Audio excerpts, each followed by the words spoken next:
तमीज अंधा है क्या? Sir I am so sorry, मैं बस यहाँ एड्रेस पूछने आया था, मैं निकल रहा हूँ, सॉरी सर। दिनेश शिवाय को पहचान ना ले इसलिए वो जल्दी वहाँ से निकल गया। तभी दिनेश जी की नजर वहाँ रखे पेन पर पड़ी। पेन पे बने उस एस को देख के उनके पैरों तले जमीन खिसक गई।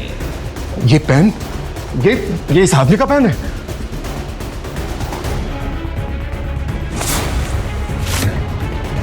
मिस्टर शिवाय 3 साल से कहाँ थे?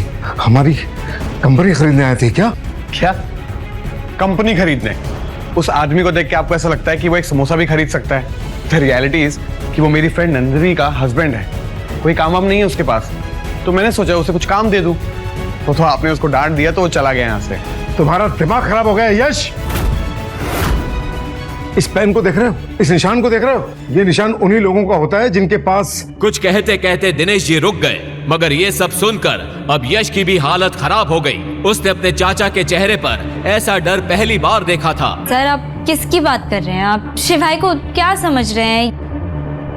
मैडम, क्या आप सचमुच नहीं जानते कि आपके हस्बैंड कौन है?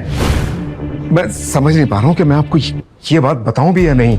इसका मतलब शिवाय सर उज्जैन में है। कुछ बड़ा होने जा रहा है। मुझे अपनी टीम को अलर्ट करना पड़ेगा। मैडम, ये लीजिए शिवाय सर का पेन। दिनेश जी की बातें सुनकर नंदिनी की हालत खराब हो गई।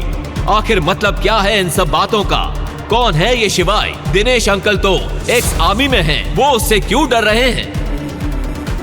नंदिनी घबराई हुई वहां से घर पहुंची और गुस्से से बोली, शिवाय कौन हो तुम?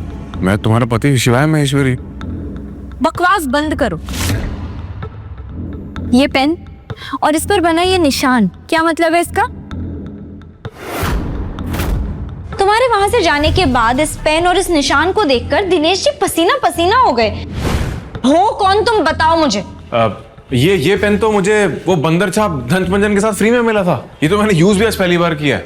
ऐसा भी तो हो सकता है कि दिनेश जी ने इस पेन पर बने निशान को कुछ और समझ लिया हो।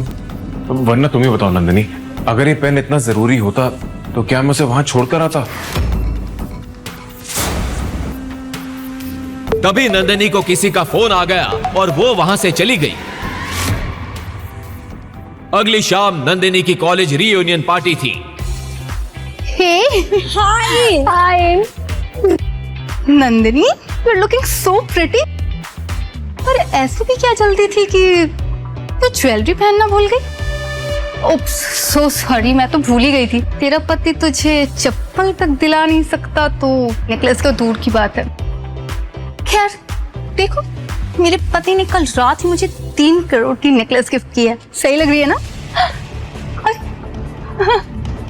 पिछले कुछ दिनों से उसकी कंपनी बड़े लॉस में चल रही थी और वो किसी इन्वेस्टर की तलाश में थी। इस पार्टी में उसका अमीर क्लासमेट देव भी आया था, जो कॉलेज के दिनों में उस पर लाइन मारता था। उसने सोचा क्यों ना वो देव से ही कंपनी में इन्वेस्टमेंट करा लेगी। हाय देव। तभी उसका पति शिवाय बुके लेकर वहां आ गया। अंदर क्लब की भीड़ में शिवाय की आंखें नंदिनी को ढूंढ रही थी। जब उसने नंदिनी को एक कोने में वाइन पीते देखा, वो तुरंत दौड़कर उसके पास गया। नंदिनी उसे देखते ही नाराज हो गई। तुम यहाँ क्या कर रहे हो और ये क्या गंदे से कपड़े पहनकर आए हो? चप्पल पहनकर आ गए हो तुम? होटल वालों ने अंदर आने कैसे दिया है तुम्हें? नंदिनी, तुम अपना ये फोन भूला थी घर पर, मैं ये लौटाने आऊँ तुम्हें। और ये बुके क्या है सब कुछ? तुम शायद भूल रही हो कि आज हमारी शादी की 3री सालगिरह है, इसलिए आज मैं तुम्हें अपने बारे में कुछ बताने आया हूँ।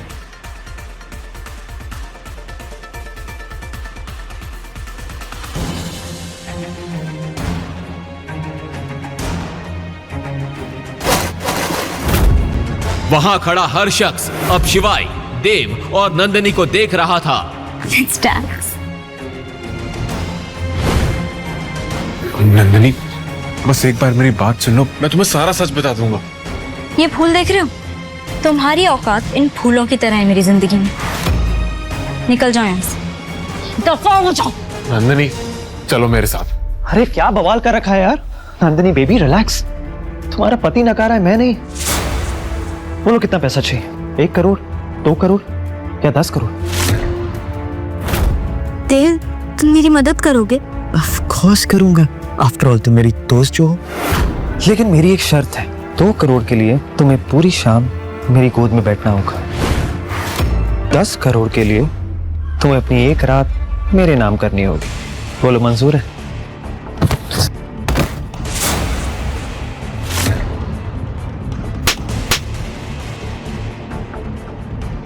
उफ आदमी, ये क्या किया तुमने? तुम्हारा दिमाग खराब है क्या? ये बेचारा मेरी मदद कर रहा था। अभी क्या, अभी माफी मांगो, माफी मांगो। माफी? मेरी चप्पल भी उससे माफी नहीं मांगी नंदिनी। तुम चलो मेरे साथ। यहाँ कौन है शिवाय महेश्वरी?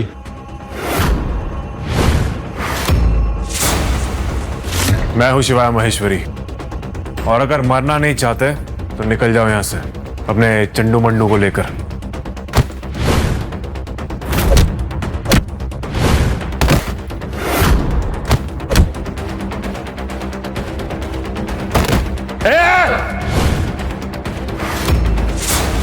बंद करो ये बच्चों का खेल। एक नहीं, एक साथ, सबके सब। महाकाल की सौगंध, तुम में से आज कोई भी अपने पैरों पर वापस नहीं जाएगा।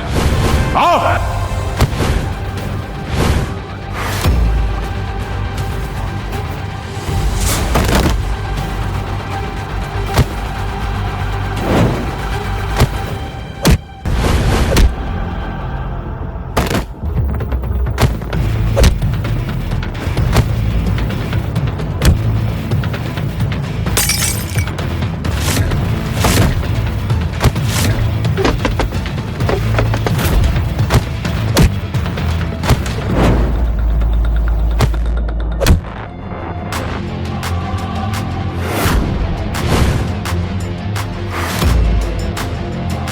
हेडशॉट। ये कैसी पलटन भेजी तूने? सबके सब माचिस के तिल्ली की तरह ढेर हो गए।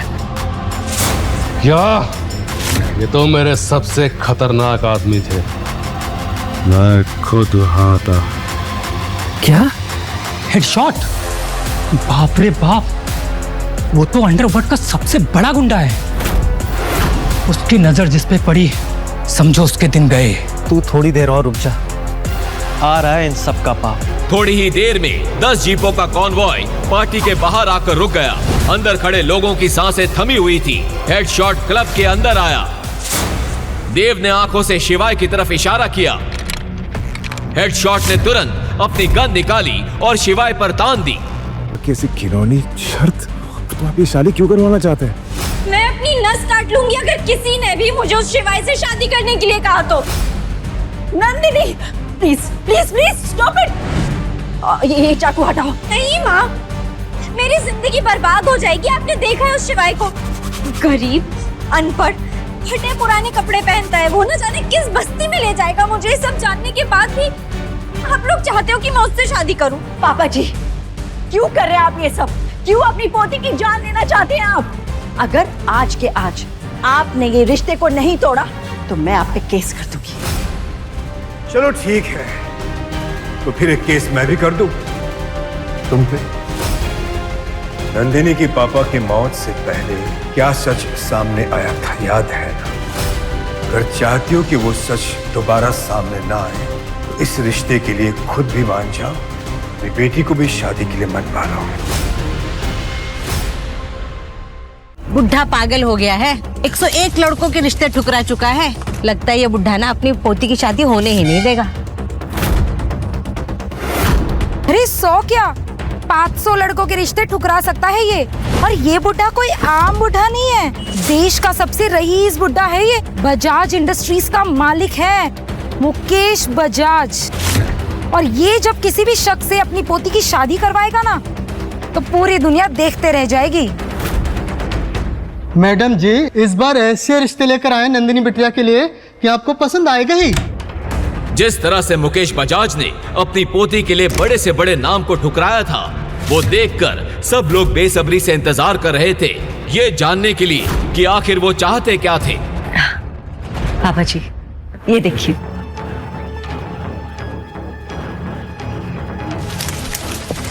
ये ऐसे लड़के ढूंढ के लाए हो मेरी पोती के लिए। Get out! पापा जी, क्या आप मेरी बेटी को जिंदगी भर कवारी रखना चाहते हैं? इतने सारे रिश्ते आ रहे हैं, आप सबको मना क्यों कर रहे हैं? What's the problem? इनमें से कोई भी हमारी नंदिनी के लायक नहीं था।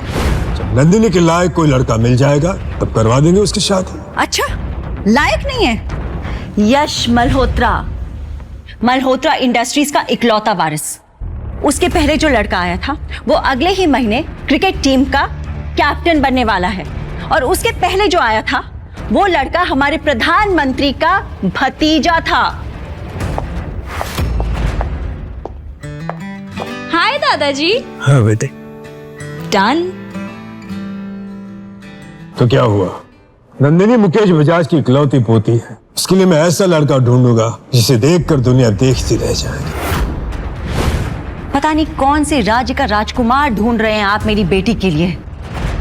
तुझमें अक्ल है या नहीं है? नहीं मालिक। 1000 रुपए का जूता खराब कर दिया। सफेद जूते पे कोई काला पॉलिश करता है? माफ कर दीजिए मालिक, गलती तो इंसान से होती है ना। गलती कर रहा है, ऊपर से सामान भी लड़ा रहा है। रहने दीजिए मालिक, बच्चा है बेचारा, गलती हो गई, माफ कर दीजिए। अब तू मुझे सिखाएगा किससे किस तरह बात करनी है? औकात में रह के बात कर मुझसे। तू भी इस दुकान में जूते पॉलिश का ही काम कर रहा है, और तुझे इस पर बहुत दया आ रही है ना? ये ले, अब ये जूता तू साफ करेगा। चल साफ कर।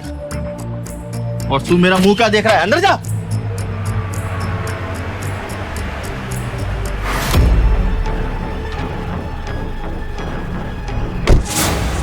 मुकेश जी, आप यहाँ क्या सेवा कर सकता हूँ?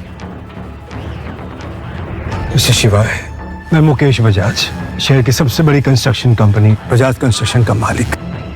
आप प्लीज मेरी पोती नंदिनी से शादी कर लीजिए। जी, मगर आप ऐसा क्यों करना चाहते हैं? और आपकी पोती मुझ जैसे बूट पॉलिश वाले से शादी क्यों करेगी? मैं सबके सामने ये सब नहीं बता सकता। अब प्लीज मेरे साथ में आइए।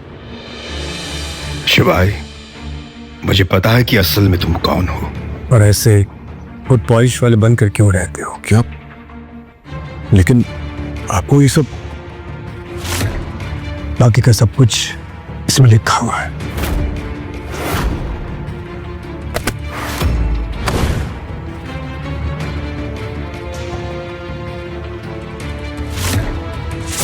लेकिन शादी के बाद तलाक की ऐसी घिनौनी शर्त, तो आप ये शादी क्यों करवाना चाहते हैं? और आपको मेरे बारे में सब कैसे पता? शादी के बाद तुम्हें सब पता चल जाएगा। शिवाय को अपना राज छुपाने के लिए इस शादी के लिए हाँ बोलना ही पड़ा।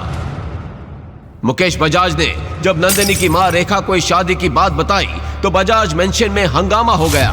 करोड़ों के मालिक हैं हम, और आप अपनी पोती का रिश्ता एक बूट पॉलिश वाले से करके आ गए। मैं जो कुछ कर रहा हूँ सोच समझ के कर रहा हूँ। नंदिनी की शादी उस बूट पॉलिश करने वाले शिवाय के साथ ही होकर रहेगी।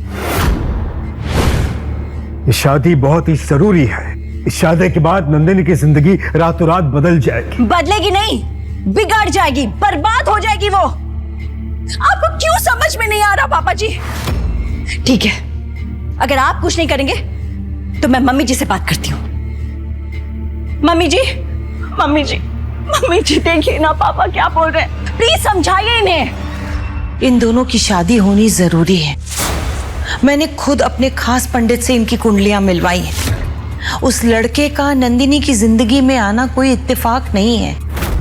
ये रिश्ता खुद ऊपर वाले ने तय किया है। मम्मी जी, ये आप क्या कह रही हैं? कुंडली में जो कुछ भी लिखा रहेगा क्या हम उसे मान लें?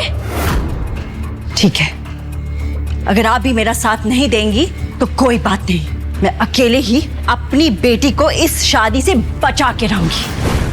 मैं अपनी नस काट लूंगी अगर किसी ने भी मुझे उस शिवाय से शादी करने के लिए कहा तो।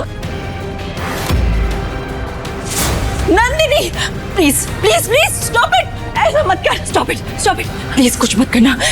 ये चाकू हटाओ। नहीं माँ, मेरी जिंदगी बर्बाद हो जाएगी। आपने देखा है उस शिवाय को, गरीब, अनपढ़, फटे पुराने कपड़े पहनता है वो, ना जाने किस बस्ती में ले जाएगा मुझे। सब जानने के बाद भी आप लोग चाहते हो कि मैं उससे शादी करूं? नहीं नहीं नंदिनी, तुम्हें कहीं नहीं जाना पड़ेगा। शादी के बाद शिवाय यहीं पर रहेगा हमारे साथ में। तुम्हें अपने ऐशो आराम छोड़ने की कोई जरूरत नहीं है। नहीं, मैं फिर भी उससे शादी नहीं करूंगी। और अगर दादाजी ने मेरे साथ जबरदस्ती की तो मैं अपनी जान ले लूंगी। स्टॉप इट, एक मिनट, मैं समझाती हूँ। पापा जी, क्यों कर रहे हैं आप ये सब? क्यों अपनी पोती की जान लेना चाहते हैं आप? अगर आज के आज आपने ये रिश्ते को नहीं तोड़ा तो मैं आप पे केस कर दूंगी। चलो ठीक है, तो फिर एक केस मैं भी कर दूं तुम पे। नंदिनी की पापा की मौत से पहले क्या सच सामने आया था, याद है ना? अगर चाहती हो कि वो सच दोबारा सामने ना आए तो इस रिश्ते के लिए खुद भी मान जाओ, अपनी बेटी को भी शादी के लिए मनवा लो। मुकेश बजाज की इस एक चेतावनी ने रेखा का मुंह ऐसा बंद किया कि वो नंदिनी को अपने साथ लिए वहां से चली गई। ये सब क्या चल रहा है? वक्त आने पर रेखा को सब कुछ बता दूंगा, पहले शादी तो हो जाए। अब इस शादी को कोई नहीं रोक सकता था। शादी का सच बिना जाने रेखा और नंदिनी को हाँ करनी ही पड़ी। शादी का दिन नजदीक आ रहा था, पर अब तक नंदिनी शिवाय से एक भी बार नहीं मिली थी। ये बात शिवाय को अंदर से खाए जा रही थी। कल हमारी शादी है, लेकिन हमारे बीच अब तक ठीक से बात तक नहीं हुई है। ना वो मेरे फोन का जवाब देती है, ना मेरे मैसेजेस का रिप्लाई करती है। ऐसे लगता है जैसे नंदिनी मुझे अपनाना ही नहीं चाहती है। एक बार शादी हो जाने दो, नंदिनी तुम्हें अपना लेगी। आप कहना क्या चाहते हैं? आपने तो कहा था कि नंदिनी ये शादी अपनी मर्जी से कर रही है, लेकिन आपकी बातें सुनने के बाद लग रहा है कि आप उसके साथ जबरदस्ती कर रहे हैं। जबरदस्ती कर रहा हूं तो क्या? ये मेरे और मेरी पोती के बीच का मामला है, तुम बीच में मत पड़ो। मुकेश जी, आप शायद भूल रहे हैं कि मुझे अपनाना आपके परिवार की मजबूरी होगी, लेकिन मैं मजबूर नहीं हूं। अच्छा, इतना एटीट्यूड? ठीक है, तोड़ दो शादी, लेकिन फिर मैं भी लोगों को बता दूंगा कि तुम बुट पॉलिश करने वाले नहीं हो, पर असल में तुम कोई और ही हो। मुकेश बजाज ने ऐसा जाल बुना था कि कोई भी उससे बच नहीं पाया था।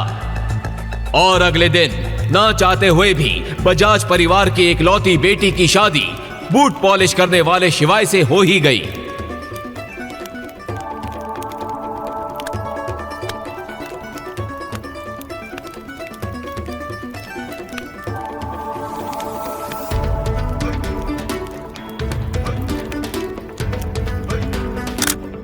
अब तो बता दीजिए, आप क्यों चाहते रहे हम दोनों को इस रिश्ते में बांधना? बताइए कि मेरी जिंदगी बर्बाद करके क्या हासिल हुआ है आपको? बेटा, इस शादी मैंने इसलिए करवाई क्योंकि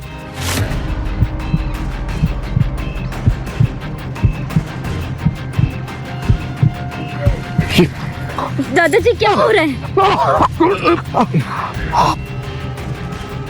दादाजी क्या हो रहा है? शिवाय, शिवाय कुछ करो नहीं, कि क्या हो रहा है? उठिए दादाजी, प्लीज उठिए। नंदिनी, तुम्हारे दादाजी नहीं रहे। मगर दादाजी के मरने के अगले ही दिन से शिवाय के बुरे दिन शुरू हो गए। नंदिनी और उसकी माँ आए दिन उसकी बेइज्जती करते। कभी शिवाय से बर्तन धुलवाए जाते, कभी घर का पोछा लगवाया जाता। एक दिन नंदिनी की कॉलेज की पुरानी दोस्त रिया घर आई। तुमने क्या नया नौकर रख लिया है घर के लिए? मैं नौकर नहीं, नंदिनी का पति हूँ। क्या? नंदिनी का पति? तूने क्या छुप के घर के नौकर से ही शादी कर ली नंदिनी? हाँ हाँ हाँ, वेरी फनी। मेरी किस्मत पर हंसना बंद कर तू। तो इस फटीचर को तलाक क्यों नहीं दे देती? दादाजी ने शर्त ही ऐसी रखी है कि मैं इसे तलाक नहीं दे सकती। छोड़ इसे। जब से पनौती आया है ना तो दादाजी रहे हैं और कंपनी की हालत इतनी खराब हो गई है कि क्या बताऊं। तुझे पता है मुझे बहुत अर्जेंटली 5 करोड़ की जरूरत है। अरे तो तू यश से क्यों नहीं बात करती? वो अपना कॉलेज फ्रेंड, वो तो अभी इंडस ग्रुप का मालिक भी है। और तुझे तो याद ही है कि वो कॉलेज टाइम पे तुझ पर राइट। यश ने पहले भी नंदिनी को छोटी मोटी चीजों में मदद की थी।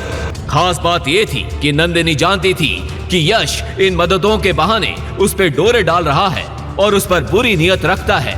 मगर वो इन सब बातों को इग्नोर करके भी उससे हेल्प लेती रही, क्योंकि उसे अपने करियर में आगे बढ़ना था। ऐसे में जब नंदिनी की मीटिंग यश के साथ फिक्स हुई तो शिवाय उसकी कार ड्राइव करके उसे ऑफिस तक ले आया। हेलो नंदिनी।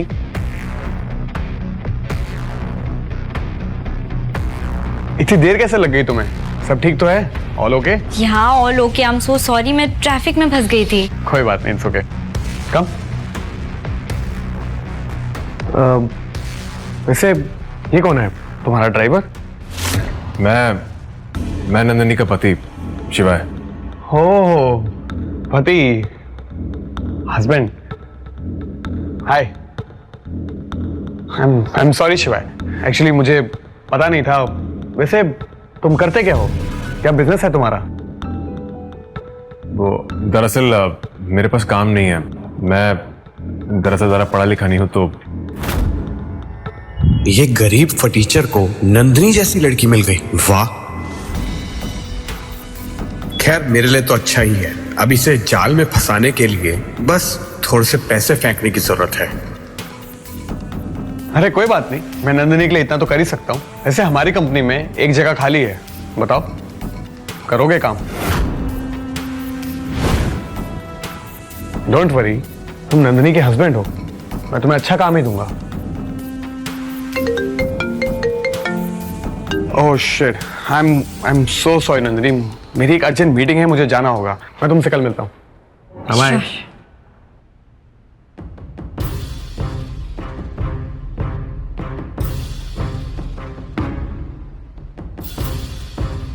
क्या जरूरत थी बताने की कि तुम मेरे पति हो, और तुमने ये भी बता दिया कि तुम्हारे पास कोई जॉब नहीं है।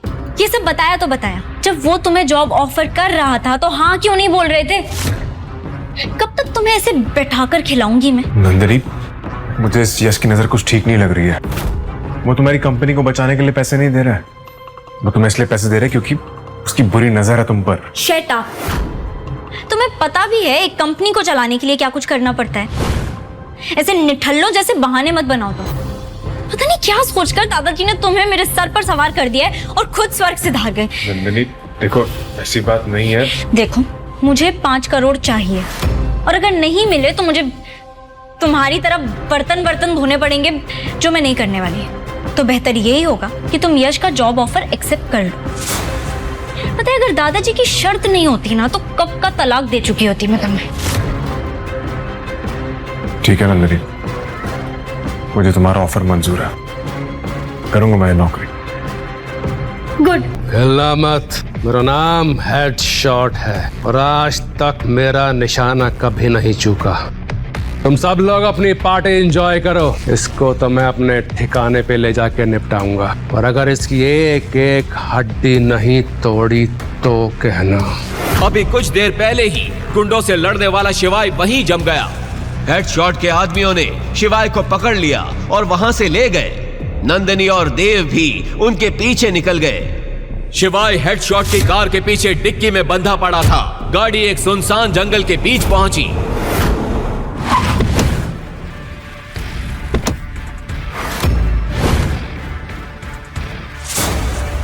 जैसे ही उन्होंने डिक्की खोली, सबके चेहरे का रंग उड़ गया। शिवाय वहां से गायब था।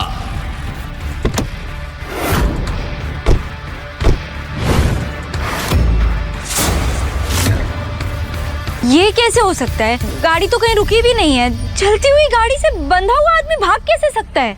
तभी हेडशॉट की नजर वहां पड़े एक पेन पर गई। उसे देखते ही उसके चेहरे का रंग सफेद पड़ गया। ये पेन उसका है क्या? हाँ, वो भिकमंगा इसी से पेपर साइन करता है। तुम लोग जानते भी नहीं हो कि तुम लोगों ने क्या किया है। तुम लोगों ने तो मुझे मरवा ही दिया। मेरा सारा का सारा धंधा खत्म हो जाएगा। अगर तुम भी अपनी जान बचाना चाहते हो तो जल्दी से जल्दी कहीं जाकर छुप जाओ, क्योंकि अब तुम लोग भी नहीं बचने वाले हो।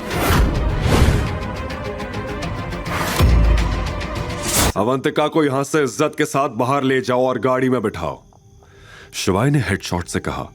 हेडशॉट ने तुरंत अवंतिका को बाहर गाड़ी में बैठाया और भागते हुए शिवाय के सामने वापस आ गया। खेल में अचानक पासा कैसे पलट गया था, अवंतिका को जरा भी समझ नहीं आ रहा था। वो बस खुश थी कि आज महाकाल ने एक फरिश्ते को भेजकर उसकी इज्जत और जान दोनों बचा ली थी। आप तो वही है, हेडशॉट ने शिवाय से कहा। उसकी आंखों में उसका डर साफ नजर आ रहा था, लेकिन वहां मौजूद विकी को हेडशॉट के इस डर का कारण समझ नहीं आ रहा था। इससे पहले कि वो किसी से कुछ पूछ पाता, हेडशॉट ने शिवाय के सामने हाथ जोड़ते हुए कहा, मुझे माफ कर दो मेजर, मुझसे गलती हो गई। आप मुझे सजा दो, आप मुझे जो सजा दोगे मुझे मंजूर है। उसकी ऐसी हालत देखकर शिवाय आराम से सोफा पर बैठा लाइटर से खेलते हुए मुस्कुरा रहा था। ये वही लाइटर था जो हेडशॉट ने 5 साल पहले उस लड़ाई के बाद देखा था, जिसमें मेजर ने अंडरवर्ल्ड किंग को हराया था। उस लाइटर पर मेजर गुदा हुआ था। कुछ सेकंड्स के बाद शिवाय ने लाइटर को टेबल पर रख दिया और हेडशॉट की तरफ देखते हुए विकी को सुनाने के लिए बोला, यहां पर अभी कुछ लोग कुछ कह रहे थे। क्या कह रहे थे? कि मुझे मेरे पैरों में गिरना होगा, मेरे बाप को भी मेरे पैरों में गिरना होगा, माफी मांगनी होगी, वगैरह वगैरह। शिवाय के मुंह से यह बात सुनते ही हेडशॉट का दिमाग और खराब हो गया। उसने गिड़गिड़ाते हुए बोला, इसका दिमाग खराब हो गया था मेजर, कुछ भी बकवास किए जा रहा था। और तुम शायद अवंतिका को मारने भी वाले थे। गलती हो गई मेजर। हेडशॉट ने अपने दोनों हाथ जोड़ दिए। विकी को अब तक समझ में आ गया था कि शिवाय कोई छोटी मोटी चीज नहीं था। अगर विकी वक्त रहते शिवाय से माफी नहीं मांगेगा तो शिवाय इसी वक्त उसकी जान ले सकता था। ऐसे में वो भी शिवाय के पैरों में आकर गिरा और बोला, मुझे माफ कर दो, मुझसे बहुत बड़ी गलती हो गई। आगे फिर ऐसा कभी कुछ नहीं होगा। मां कसम, मैं कभी किसी लड़की के साथ ऐसा नहीं करूंगा। शिवाय ने विकी को हीन भावना से देखा और बोला, तुमने जो आज किया है वो माफी के लायक नहीं है। ऐसी हरकत तो कोई जानवर भी नहीं करता है। तुझे आज माफ कर भी दिया तो भी इस बात की क्या गारंटी है कि तू आगे से कभी ऐसा कुछ नहीं करेगा? शिवाय की यह बात सुनकर विकी सहम गया और हिचकिचाते हुए बोला, मेजर, मैं अपनी मां की कसम खा रहा हूं। मैं अपनी मां की कसम झूठी नहीं खाता। आज से हर औरत को देवी मानूंगा। शिवाय उसकी बात सुनकर मुस्कुराया और बोला, काश तुझे इस बात का एहसास पहले से होता, क्योंकि मैं तुझ जैसे राक्षस को सजा दिए बिना छोड़ने वाला नहीं हूं। उसने हेडशॉट को देखा और बोला, इस मामले में तुम मेरी मदद कर सकते हो? शिवाय का भरोसा जीतने का हेडशॉट के पास इससे अच्छा मौका नहीं था। उसने तुरंत कहा, जी मेजर, आप बस बताइए इससे कौन सी सजा दूं? शिवाय ने जवाब में गहरी सांस लेते हुए कहा, तुम तो मुझे जानते हो ना हेडशॉट, मेरी तरह सोचो और इसे सजा दो। कहकर शिवाय खड़ा हुआ और बाहर चला गया। हेडशॉट ने विकी के ही कुछ गार्ड्स को बुलाया और बोला, इसे खड़ा करो, जल्दी जाओ। गार्ड्स तुरंत विकी की तरफ बढ़ने लगे। यह सुन के विकी और भी घबरा गया और उसने कहा, नहीं, आप मेरे साथ ऐसा नहीं कर सकते। साले, ज्यादा बोल रहा है। अगर तू लड़कियों के साथ ऐसा वैसा कर सकता है तो हम भी तेरे साथ ऐसा कर सकते हैं। हेडशॉट ने चिल्लाते हुए कहा। इधर नाइट क्लब के बाहर अवंतिका पहले से ही शिवाय की गाड़ी में बैठी थी। शिवाय ने भी कार में बैठने के लिए दरवाजा खोला ही था कि तभी नाइट क्लब के अंदर से विकी के चिल्लाने की आवाज आई। यह सुनकर अवंतिका ने शिवाय की तरफ देखा और बोली, ये कैसी आवाज थी? क्या पता, अंदर कुछ हुआ होगा। तुम फिक्र मत करो अवंतिका। और उसने अपनी गाड़ी चालू कर ली। वैसे तुम हो कौन और तुम्हें किसने बताया कि मैं यहां हूं? अवंतिका ने यह सवाल शिवाय से पूछा। अवंतिका के मन में यही चल रहा था कि कहीं शिवाय वही लड़का तो नहीं जिसने 12 साल पहले उससे प्रॉमिस किया था। इससे पहले कि शिवाय अवंतिका की इस बात का जवाब दे पाता, अवंतिका का फोन बज उठा। यह रेखा का फोन था। उसका नाम देखते ही अवंतिका का गुस्सा 7वें आसमान पर चढ़ चुका था। फिर भी अवंतिका ने फोन उठाया और उधर से रेखा ने कहा, बेटा, मैंने बस यही पूछने के लिए फोन किया था कि तू अभी विकी के साथ ही है ना? उसका यह सवाल सुनते ही अवंतिका भभक उठी और चिल्लाते हुए बोली, आप जैसी औरत मैंने अपनी जिंदगी में नहीं देखी। मैं आपकी बात मान के यहाँ आई और यहाँ आकर मुझे पता चला कि आपने मुझे उस हैवान को बेच दिया है। यह सुनते ही रेखा का भी पारा गर्म हो गया। वो समझ गई थी कि अवंतिका विकी के साथ नहीं थी। ऐसे में उसने कहा, तुम मेरे ऊपर चिल्ला रही है? तुझे तो मुझे शुक्रिया कहना चाहिए था। वरना तुझे विक्की जितना अमीर आदमी क्या कभी मिल पाता? ये सब आपने मेरी जिंदगी बनाने के लिए नहीं, अपनी जिंदगी बनाने के लिए किया है। पैसे लिए आपने उससे मेरे बदले में। लेकिन तेरी प्यारी दादी को तो सब पता ही था ना, उन्होंने ही तुझे समझाया था वहां जाने के लिए। अब सभी लोग एक जैसे ही हो। ये कहते हुए अवंतिका का गला भर आया था, उसकी आंखों से आंसू टपकने लगे थे। शिवाई जो कि बगल में बैठा था वो सारी बातें सुन रहा था। उसे भी अवंतिका के लिए बुरा लग रहा था। उससे रहा नहीं गया और उसने अवंतिका के कंधे पर हाथ रखते हुए कहा, अवंतिका रिलैक्स, तुम अब सेफ हो, फिक्र मत करो। रेखा ने शिवाई की यह आवाज पहचान ली थी। उसने गुस्से में कहा, तू इसके साथ क्या कर रहा है? नंदिनी को डिवोर्स देने के बाद भी हमारा पीछा नहीं छोड़ेगा क्या? रेखा की यह बात सुन के अवंतिका शॉक्ड हो गई। उसने सपने में भी यह नहीं सोचा था कि शिवाई और कोई नहीं बल्कि नंदिनी का एक्स हस्बैंड था। लेकिन अब अवंतिका को रेखा की एक भी बात नहीं सुननी थी और अवंतिका ने कॉल काट दिया। पर अभी भी अवंतिका के आंसू नहीं रुके थे। उसके दिल में बहुत कुछ था जो वो बाहर निकालना चाहती थी। जब उससे रहा नहीं गया तो उसने रोते हुए कहा, मेरी जिंदगी खराब है। पहले तो मुझे उस लड़के ने धोखा दिया जिसके इंतजार में मैं पागलों की तरह बजाज फैमिली की हर बात मानती रही, इस उम्मीद में कि एक दिन वो लड़का आएगा। लेकिन मैं ही पागल थी जो उसकी बातों में आ गई। और अब ये दादी। अवंतिका को ये कहते सुनकर शिवाई का दिल उसके लिए टूट रहा था। उसने अवंतिका की तरफ देखते हुए कहा, महाकाल जो भी करते हैं अच्छे के लिए ही करते हैं, वो तुम्हारा बुरा कभी नहीं करेंगे। शिवाई ने समझाया और अवंतिका को अपने आंसू पोंछने के लिए रुमाल दे दिया। उसने शिवाई से रुमाल लिया और अपने आंसू पोंछने लगी। अब अवंतिका भी थोड़ी शांत थी। उसने पहले एक नजर शिवाई को देखा और फिर एक गहरी सांस लेते हुए बोली, आई एम सॉरी, मैंने तुम्हें ठीक से थैंक यू तक नहीं बोला। आज तुम टाइम पर नहीं आते तो मेरी जिंदगी बर्बाद हो जाती। अच्छा, लेकिन मुझे तो लग रहा था कि मुझे आने में काफी देर हो गई। बीते 3 सालों को याद करके शिवाई ने धीमी आवाज में कहा। अवंतिका शिवाई की बात सुन नहीं पाई।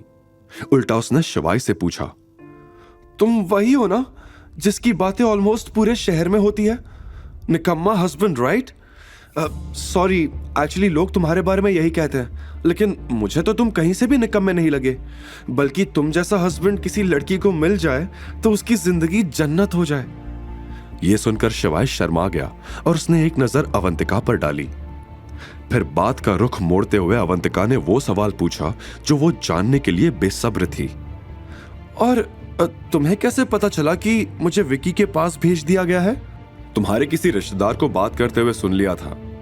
अब मैडम, अगर आपके सारे सवाल खत्म हो गए हो तो क्या मैं खुद सवाल पूछ सकता हूं? अवंतिका यह सुनकर शिवाई की तरफ देखने लगी। तुम ठीक हो ना अवंतिका? शिवाई की आवाज में हल्की चिंता थी। अवंतिका ने धीरे से हां में सिर हिला दिया। वैसे तुम रहती कहां? तुम्हें कभी बजाज मैंशन में देखा नहीं। हॉस्टल में? हॉस्टल में क्यों? और कोई ऑप्शन भी तो नहीं है, अवंतिका ने कहा। शिवाई ने उसे 1 सेकंड के लिए देखा और बोला, तुम्हारा मन नहीं होता उस जगह को छोड़कर किसी अच्छी जगह पर रहने का? मन तो मेरा काफी चीजों का होता है, लेकिन बजाज फैमिली ने मुझे मेरे मन की कभी करने ही नहीं दी। और तो और मुझे बचपन से अपना बर्थडे तक मनाने नहीं दिया गया। रेखा आंटी का कहना है कि मैं जब से पैदा हुई हूं उस दिन से उनके परिवार को ग्रहण लगे हुए हैं। मैं उनके परिवार के लिए श्राप हूं। शिवाई ने यह सुनकर एक पल के लिए अवंतिका को देखा और बोला, तुमने कभी अपना बर्थडे सेलिब्रेट नहीं किया? अवंतिका ने ना में सिर हिला दिया। उसकी आंखों में उसकी उदासी साफ नजर आ रही थी। यह देखकर शिवाई ने एक गहरी लंबी सांस ली और कहा,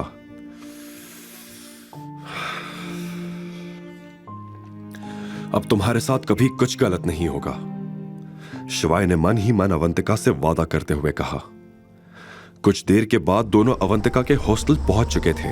जब अवंतिका शिवाई को सी ऑफ करके हॉस्टल के गेट पर पहुंची तो गेट पे वार्डन ने अवंतिका को रोका और डांटते हुए बोली, कितनी बार बोला है कि टाइम पर नहीं आई तो सारी रात बाहर रहना पड़ेगा। सॉरी, कल से नहीं होगा, अवंतिका ने सिर नीचे करके कहा। वार्डन ने गेट पर खड़ी शिवाई की गाड़ी देखी और फिर अवंतिका की तरफ देखते हुए कहा, चल अब अंदर जा, और आज के बाद मुझे मेरे हॉस्टल के आसपास ये बॉयफ्रेंड का नाटक नहीं चाहिए। कार में बैठे शिवाई को ये सारी आवाजें सुनाई दे रही थी। वो वार्डन की ये बातें सुन तिलमिला गया, फिर सोचने लगा कि वो अब अवंतिका की जिंदगी में कुछ गलत नहीं होने देगा। जिस लड़की का उसने इतने सालों से इंतजार किया, आज शिवाई को वो मिल चुकी थी। तुरंत शिवाई ने अपना फोन निकाला और एक कॉल मिलाया। दिनेश जी, इंदौर का सबसे शानदार होटल बुक करिए। ओके सर, किस डेट और किस ओकेजन के लिए? 28 दिसंबर, बर्थडे सेलिब्रेशन। डन सर, समझ गया मैं। अच्छा सुनो, एक और काम है तुम्हारे लिए। शिवाई ने दिनेश को कुछ इंस्ट्रक्शंस दिए और कॉल कट होते ही शिवाई सोचने लगा, अवंतिका के साथ अच्छा नहीं हुआ। बजाज फैमिली को तो अब मैं दिखाऊंगा। अगले दिन सुबह नंदिनी की मां रेखा का फोन बजा। उसने फोन रिसीव किया तो पता चला कि यह इंडस ग्रुप के एक सेक्रेटरी का कॉल था। गुड मॉर्निंग मिसेस बजाज, मैंने ये बताने के लिए कॉल किया है कि आपको आपकी बेटी की बर्थडे पार्टी की बिल्कुल फिक्र करने की जरूरत नहीं है। मिस्टर दिनेश सब खर्चा संभाल लेंगे और मिस बजाज के लिए एक सरप्राइज भी प्लान किया है हमने। क्या? मिस्टर दिनेश, इंडस ग्रुप के जनरल मैनेजर, मेरी बेटी के लिए? Okay okay, thank you. Yes ma'am. Rekha ने जैसे ही कॉल काटा वैसे ही वो खुशी से झूम उठी कि तभी रेखा के फोन पर एक न्यूज हेडलाइन की तरह नोटिफिकेशन आई। इंडस ग्रुप ने पूरे प्लाजा होटल को मिस बजाज की बर्थडे पार्टी के लिए किया बुक। साल का सबसे महंगा सेलिब्रेशन।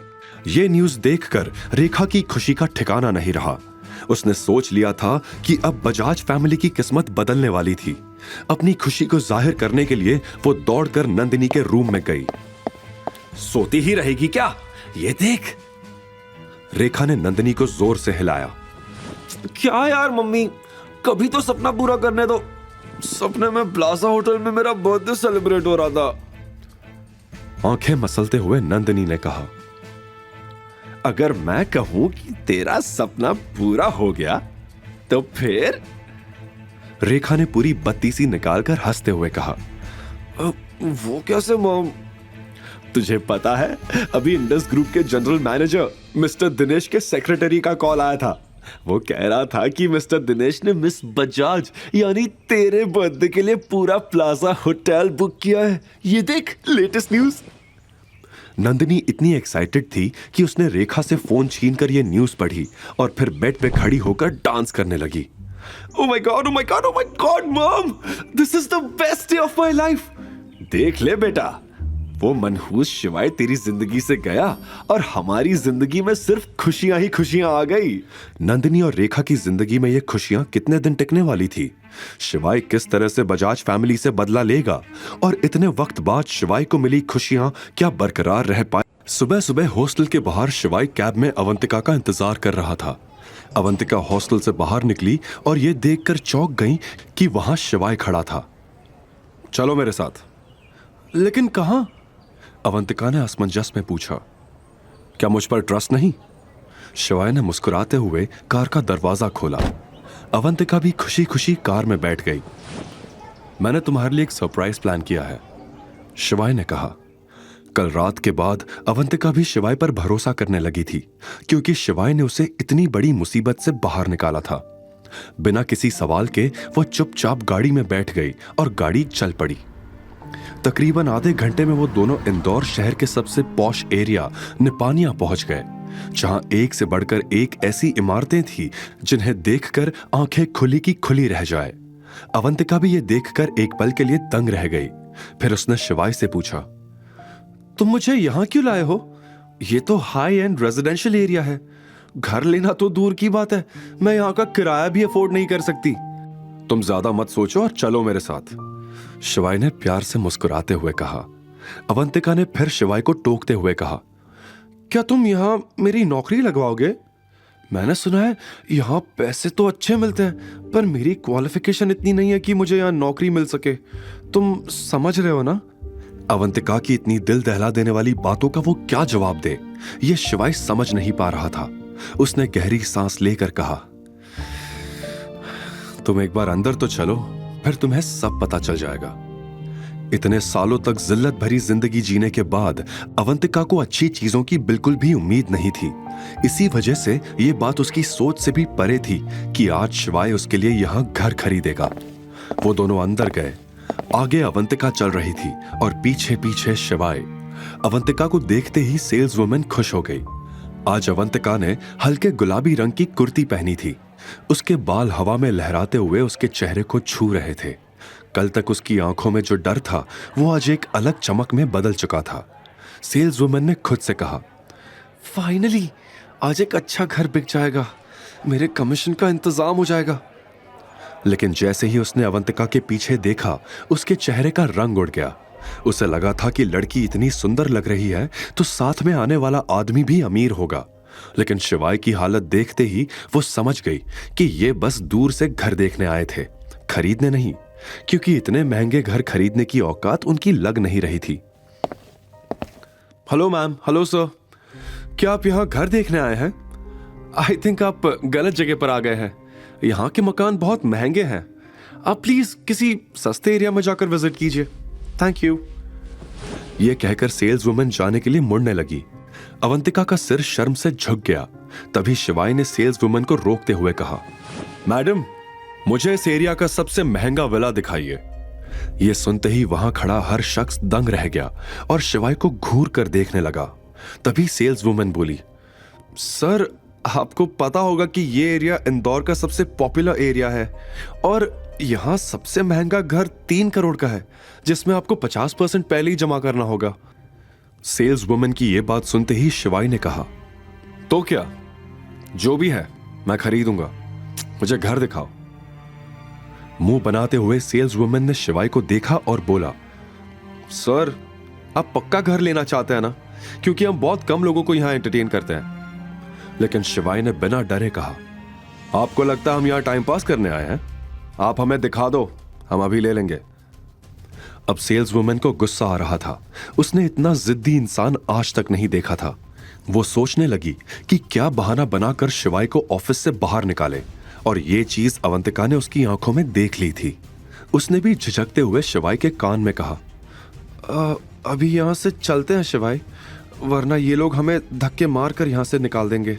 आगे की कहानी जानने के लिए देखिए अगला एपिसोड सिर्फ पॉकेट FM के YouTube चैनल पर। और शिवाय एक विनाशक के सारे एपिसोड्स को सुनने के लिए डिस्क्रिप्शन में दी लिंक से डाउनलोड करें पॉकेट FM ऐप। अवंतिका तो सच से काफी दूर थी। शिवाय ने उसे बस एक नजर देखा और वो कुछ कहने ही जा रहा था कि उसी समय पीछे से एक तेज चिल्लाने की आवाज आई।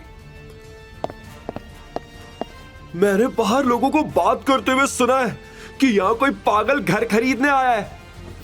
शिवाय ने पीछे मुड़कर देखा तो सामने रेखा नंदिनी के साथ खड़ी थी। नंदिनी और रेखा पास की ही एक शॉप में नंदिनी की बर्थडे ड्रेस खरीदने आई थी।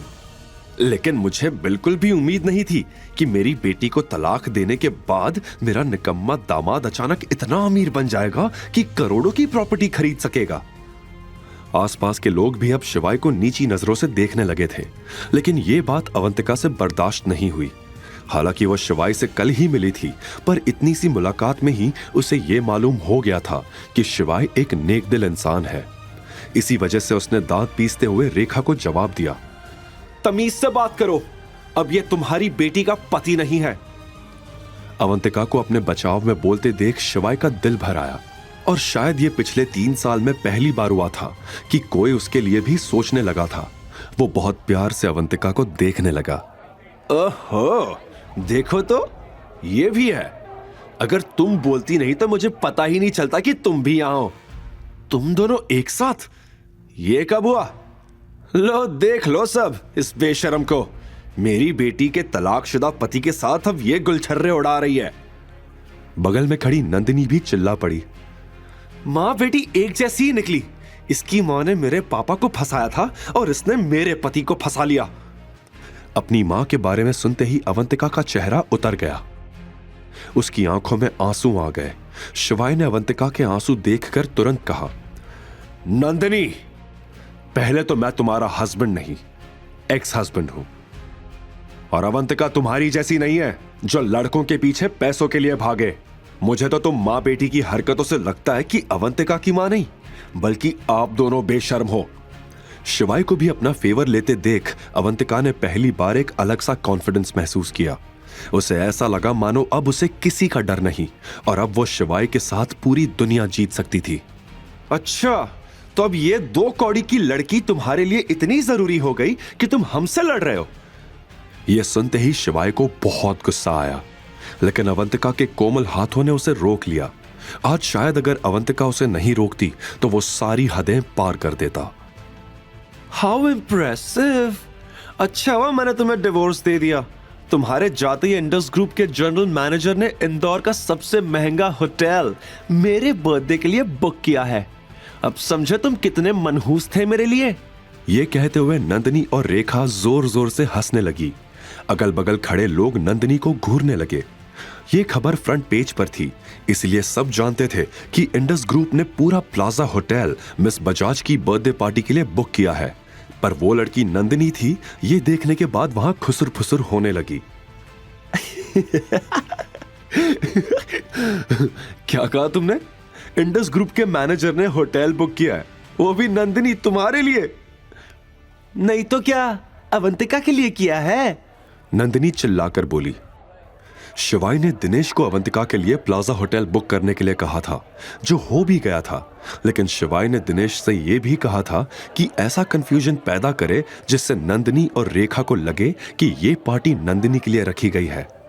शिवाय इस वक्त अपनी आइडेंटिटी रिवील नहीं करना चाहता था, वो बस सही मौके का इंतजार कर रहा था और इसके लिए अवंतिका की बर्थडे पार्टी से अच्छा मौका और कोई हो ही नहीं सकता। अवंतिका, चलो यहां से। मुझे नहीं लगता इनके पास कोई अच्छा घर होगा भी, हम कहीं और देखते हैं। शिवाय इतना बोलकर अवंतिका के साथ वहां से जाने लगा, लेकिन रेखा अब शिवाय को इतनी आसानी से जाने नहीं देना चाहती थी, इसलिए उसने टोकते हुए कहा, फटीचर आदमी, अगर मैं तुम्हें यहां घर खरीदने का मौका दे भी दूं तो भी तुम यहां कुछ नहीं ले पाओगे। और तुम कह रहे हो कि यह जगह बेकार है। अगर औकात है तो घर लेकर दिखाओ यहां।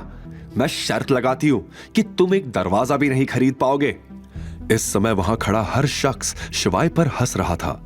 बगल में खड़ी सेल्स वुमन भी शिवाय को घूर रही थी कि तभी शिवाय ने रेखा की तरफ देखा।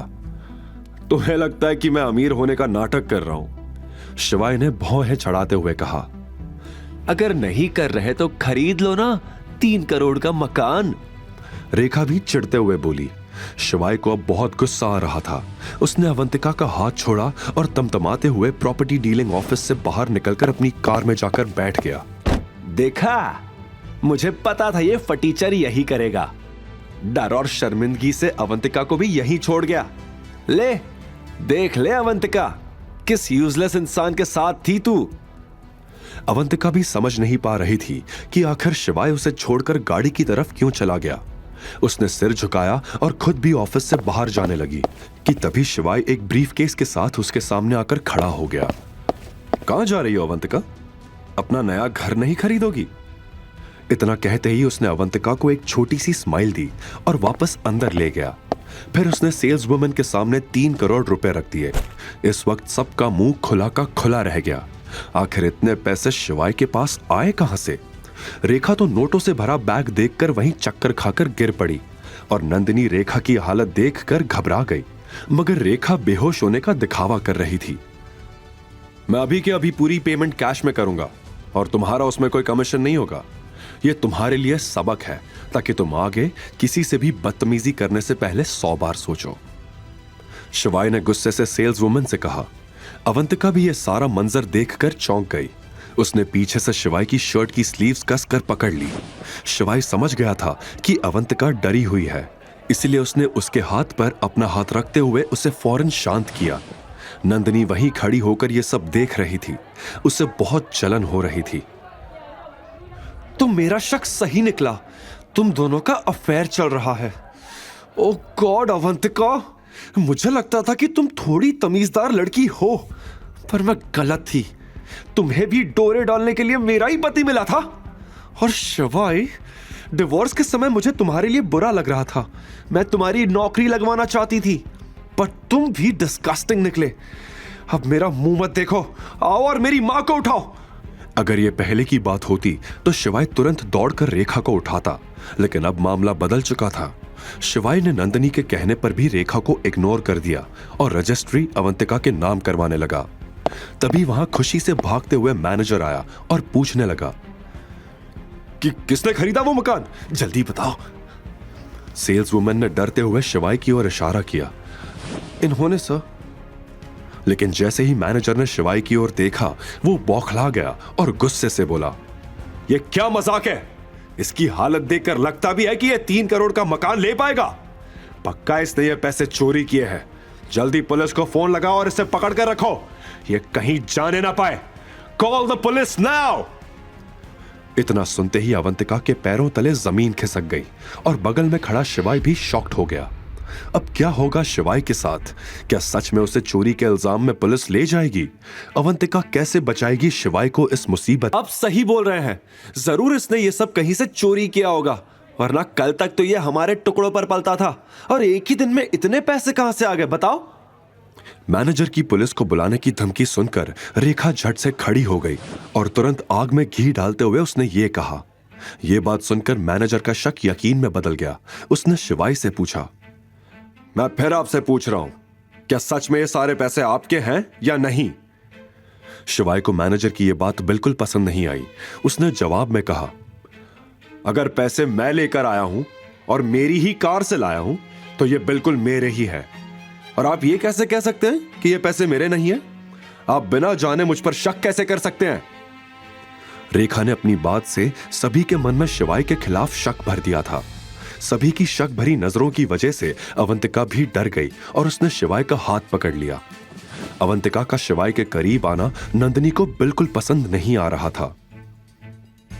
आपके पास इन पैसों का कोई रिकॉर्ड नहीं है और जैसा कि इन्होंने बोला, उस हिसाब से आपके पास इतने पैसे होना नामुमकिन है। मैनेजर ने रेखा की तरफ इशारा करते हुए कहा। तभी बीच में रेखा कूद पड़ी और बोली, ये जरूर उन्हीं लोगों के पैसे होंगे जिन्होंने इसको घर तक लिफ्ट दी थी। तेरे दोस्त थे ना वो, तूने उनसे चोरी की। अब मैनेजर को रेखा की बातों पर यकीन हो चुका था, क्योंकि उसकी नजर में भी शिवाय एक मामूली आदमी ही लग रहा था जो इतने पैसे रखने के काबिल नहीं था। ऐसे में मैनेजर ने शिवाय को धमकी देते हुए कहा, अगर अब आपने हमें सच नहीं बताया तो मैं आपको चोरी के केस में अंदर करवा दूंगा। नहीं, ये पैसे इनके ही हैं। अवंतिका ने जोर देते हुए कहा, लेकिन रेखा ने उसकी बात को तुरंत काटा और बोली, तो खुद हमारे टुकड़ों पर पलती है और आज एक लड़का मिला तो भूल गई खुद की सच्चाई। इस बात का अवंतिका कोई जवाब नहीं दे पाई। इन सभी बातों के बीच मैनेजर किसी के साथ फोन पर बात करने चला गया। कुछ ही सेकंड्स के बाद वो वापस आया और बोला, मैंने पुलिस को बुला लिया है, कुछ ही देर में वो आ रही हैं। इसी बीच शिवाय ने अपना फोन निकालकर दिनेश को कॉल करना चाहा, लेकिन तभी उसे पता चला कि उसके फोन की बैटरी डेड थी। यह गलती नहीं करनी चाहिए थी तुम्हें, शिवाय ने मैनेजर से कहा। मैनेजर उसकी बात सुनकर बस मुस्कुरा रहा था। कुछ ही देर बाद पुलिस भी आ गई। पुलिस को देखकर अवंतिका घबरा गई। जैसे ही शिवाय को पुलिस ले जाने लगी, वैसे ही अवंतिका मैनेजर के पास दौड़ी। प्लीज, मैं आपके सामने हाथ जोड़ती हूं, शिवाय को बचा लीजिए प्लीज। शिवाय को यह देखकर गुस्सा आया। उसने दूर से चिल्लाया, नहीं अवंतिका, यहां किसी से मदद मांगने की जरूरत नहीं है। ये सब पछताएंगे, महाकाल की कसम पछताएंगे। लेकिन अवंतिका को बिल्कुल अच्छा नहीं लग रहा था कि शिवाय को पुलिस बेवजह ही ले जा रही थी। शिवाय को जाता देख अवंतिका की आंखों से आंसू टपकने लगे, लेकिन तभी उसे यह महसूस हुआ कि वो तो शिवाय से सिर्फ एक दिन पहले ही तो मिली थी, तो उसे जाता देख वो रोने क्यों लगी थी? क्यों शिवाय को जाता देख उसका दिल दुख रहा था? यह नजारा देखकर रेखा और नंदिनी आपस में हंसने लगी और वहां से निकल गई। उधर पुलिस शिवाय को अपने साथ ले आई थी। इंटेरोगेशन रूम में शिवाय टेबल की एक तरफ चेयर पर बैठा था और दूसरी तरफ एक हाई रैंक ऑफिसर रवि बैठा था। उसकी उम्र 40 साल के करीब थी। उसके चेहरे से लीडरशिप क्वालिटी साफ झलक रही थी। ऑफिसर के पीछे 2 कांस्टेबल्स भी खड़े थे। अगर तू मुझे सब सच सच बता देगा तो हो सकता है मैं तुझे जाने दूं, लेकिन अगर मुझसे होशियारी करने की कोशिश की तो सालों के लिए अंदर डाल दूंगा। अब बता, कहां से पैसे चुराए तूने? मुझे पता है किसी के पास से भी इतने अमाउंट में कैश देखकर कोई भी उसे चोर ही समझेगा, लेकिन मैं आपको सच बता रहा हूं, ये पैसे मेरे हैं। तुझे अपनी जान प्यारी नहीं है क्या? जेल में जाने का शौक है? मैं आपको सब सच ही बता रहा हूं।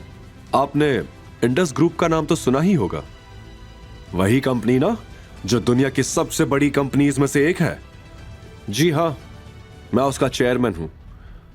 जैसे ही शिवाय ने यह बात कही, वैसे ही पहले तो दोनों कांस्टेबल्स हंसने लगे। शिवाय, जो कि सीरियसली अपनी बात बता रहा था, वो भी हैरान हो गया कांस्टेबल्स का चेहरा देखकर। तभी ऑफिसर ने हाथ से इशारा करके दोनों को चुप रहने के लिए कहा और शिवाय से बोला, तू होश में तो है? देख, अगर इस बारे में झूठ बोलेगा तो अभी अंदर कर दूंगा। शिवाय ने जवाब में कहा, अगर आपको मेरी बात पर यकीन नहीं होता तो इंडस ग्रुप में कॉल करके आप पूछ लीजिए। इतनी बड़ी कंपनी का नंबर हमारे पास कैसे हो सकता है? वैसे एक बात बता, क्या डिवोर्स का इतना बड़ा सदमा लगता है कि आदमी पागल ही हो जाता है? शिवाय की आवाज अब शांत हो चुकी थी। उसने इंस्पेक्टर रवि से शांति से कहा, अगर आप मुझे मेरा फोन चार्ज करके दे दें तो मैं कॉल करके किसी को बुला लूं। शिवाय की सीरियस टोन सुनकर रवि भी गंभीर हो गया। उसने कांस्टेबल को इशारा करते हुए कहा, जा इसका फोन लेकर आ, मैं भी तो देखूं कौन है ये। कांस्टेबल बाहर गया और उसने शिवाय का फोन चार्ज किया। जब वो लौटा तो उसके हाथ में शिवाय का फोन था। उसने बिना कुछ कहे फोन शिवाय की ओर बढ़ा दिया। शिवाय ने तुरंत फोन मिलाया और उसने कुछ सेकंड्स की बातचीत के बाद कॉल काट दिया। उसके चेहरे पर गंभीरता झलक रही थी। बिना किसी झिझक के उसने फोन टेबल पर रख दिया। तभी पुलिस स्टेशन में अवंतिका एक छोटा सा बैग लिए अंदर आई। वो एक पुलिस वाले के पास गई और बोली, सर प्लीज आप शिवाय को छोड़ दो। कौन शिवाय? शिवाय महेश्वरी, अभी कुछ देर पहले ही उन्हें यहां लाया गया है। अच्छा, वो अंदर रूम में पूछताछ चल रही है। फिर अवंतिका ने अपना छोटा सा बैग उस पुलिस वाले को दिया। ये क्या है? चौंकते हुए उस पुलिस वाले ने पूछा। उसने बैग खोलकर देखा तो पता चला कि उसमें कुछ पैसे थे। ठीक है, आप वहां बैठो, मैं बताता हूं, और इस बैग को अपने पास रखिए। पुलिस वाले ने बैग को वापस अवंतिका को देते हुए कहा। अवंतिका बैग लेकर दूर किसी बेंच पर जाकर बैठ गई। तभी उसकी नजर बाहर की तरफ गई, जहां दो वकील डीआईजी के साथ दौड़े दौड़े इंटेरोगेशन रूम की तरफ भागते हुए गए। इंटेरोगेशन रूम का गेट खुला। शिवाय का चेहरा देखकर डीआईजी घबराया और आते ही रवि पर चिल्लाने लग गया, तुम्हें मालूम भी है ये कौन है? रवि डीआईजी को देखकर चौंक गया और खड़े होकर उसने सैल्यूट किया। दोनों कांस्टेबल्स ने भी रवि के साथ साथ डीआईजी को सैल्यूट किया। डीआईजी ने पूछा, किस चार्ज के अंदर तुमने इन्हें यहां पर बैठा रखा है? सर वो रवि डीआईजी को देखकर हक्का बक्का रह गया था। वो क्या लगा रखा है? ये इंडस ग्रुप के चेयरमैन है, इतनी बड़ी गलती कैसे कर सकते हो तुम? अब रवि बोलता भी तो क्या। इस बीच शिवाय ने कुछ नहीं कहा, लेकिन शिवाय के चेहरे से डीआईजी को यह एहसास जरूर हो चुका था कि वो खुश नहीं था। ऐसे में डीआईजी ने शिवाय से कहा, आप बाहर आराम से बैठिए, मैं इनसे बात कर लेता हूं। शिवाय ये बात सुनकर खड़ा हुआ और बाहर चला गया। डीआईजी ने वकील को इशारा किया। वकील ने रवि को कुछ पेपर्स दिए। एफआईआर लिखी? डीआईजी ने रवि से पूछा। सर वो मुझे पता था, दोबारा ऐसी गलती मत कर देना, वरना तुम्हारे साथ साथ मेरी भी नौकरी जाएगी। डीआईजी ने रवि को वार्न करते हुए कहा। जैसे ही शिवाय बाहर आया, वो चौंक गया ये देखकर कि अवंतिका वहां बैठी थी। अवंतिका के पास जाकर बैठने पर शिवाय ने देखा कि अवंतिका की आंखों में आंसू थे। फिर अवंतिका भी शिवाय को देखकर खुश हुई। तुम ठीक हो? मैं तो ठीक हूं, तुम ये बताओ कि तुम यहां कैसे? पहले तुमने मुझे बचाया तो अब मेरी बारी। वैसे मुझे पता नहीं था कि मैं क्या करूं, तो मैं अपनी सेविंग्स के पैसे ले आई, अवंतिका ने बताया। यह सुनकर शिवाय की आंखें भर आई। तो तुम पैसे देकर मुझे छुड़वाना चाहती थी? जानती हो ना इसे रिश्वत कहते हैं। मुझे जल्दबाजी में कुछ समझ नहीं आया तो मुझे यही ठीक लगा। लेकिन अगर ये चले जाते तो तुम्हारा डेली का खर्चा कैसे चलता? मेरे लिए उस इंसान को बचाना ज्यादा जरूरी था जिसने मेरी जान बुरे वक्त में बचाई थी। अवंतिका की यह बात शिवाई के दिल को छू चुकी थी। तुरंत शिवाई के चेहरे पर एक लंबी चौड़ी मुस्कान आ गई।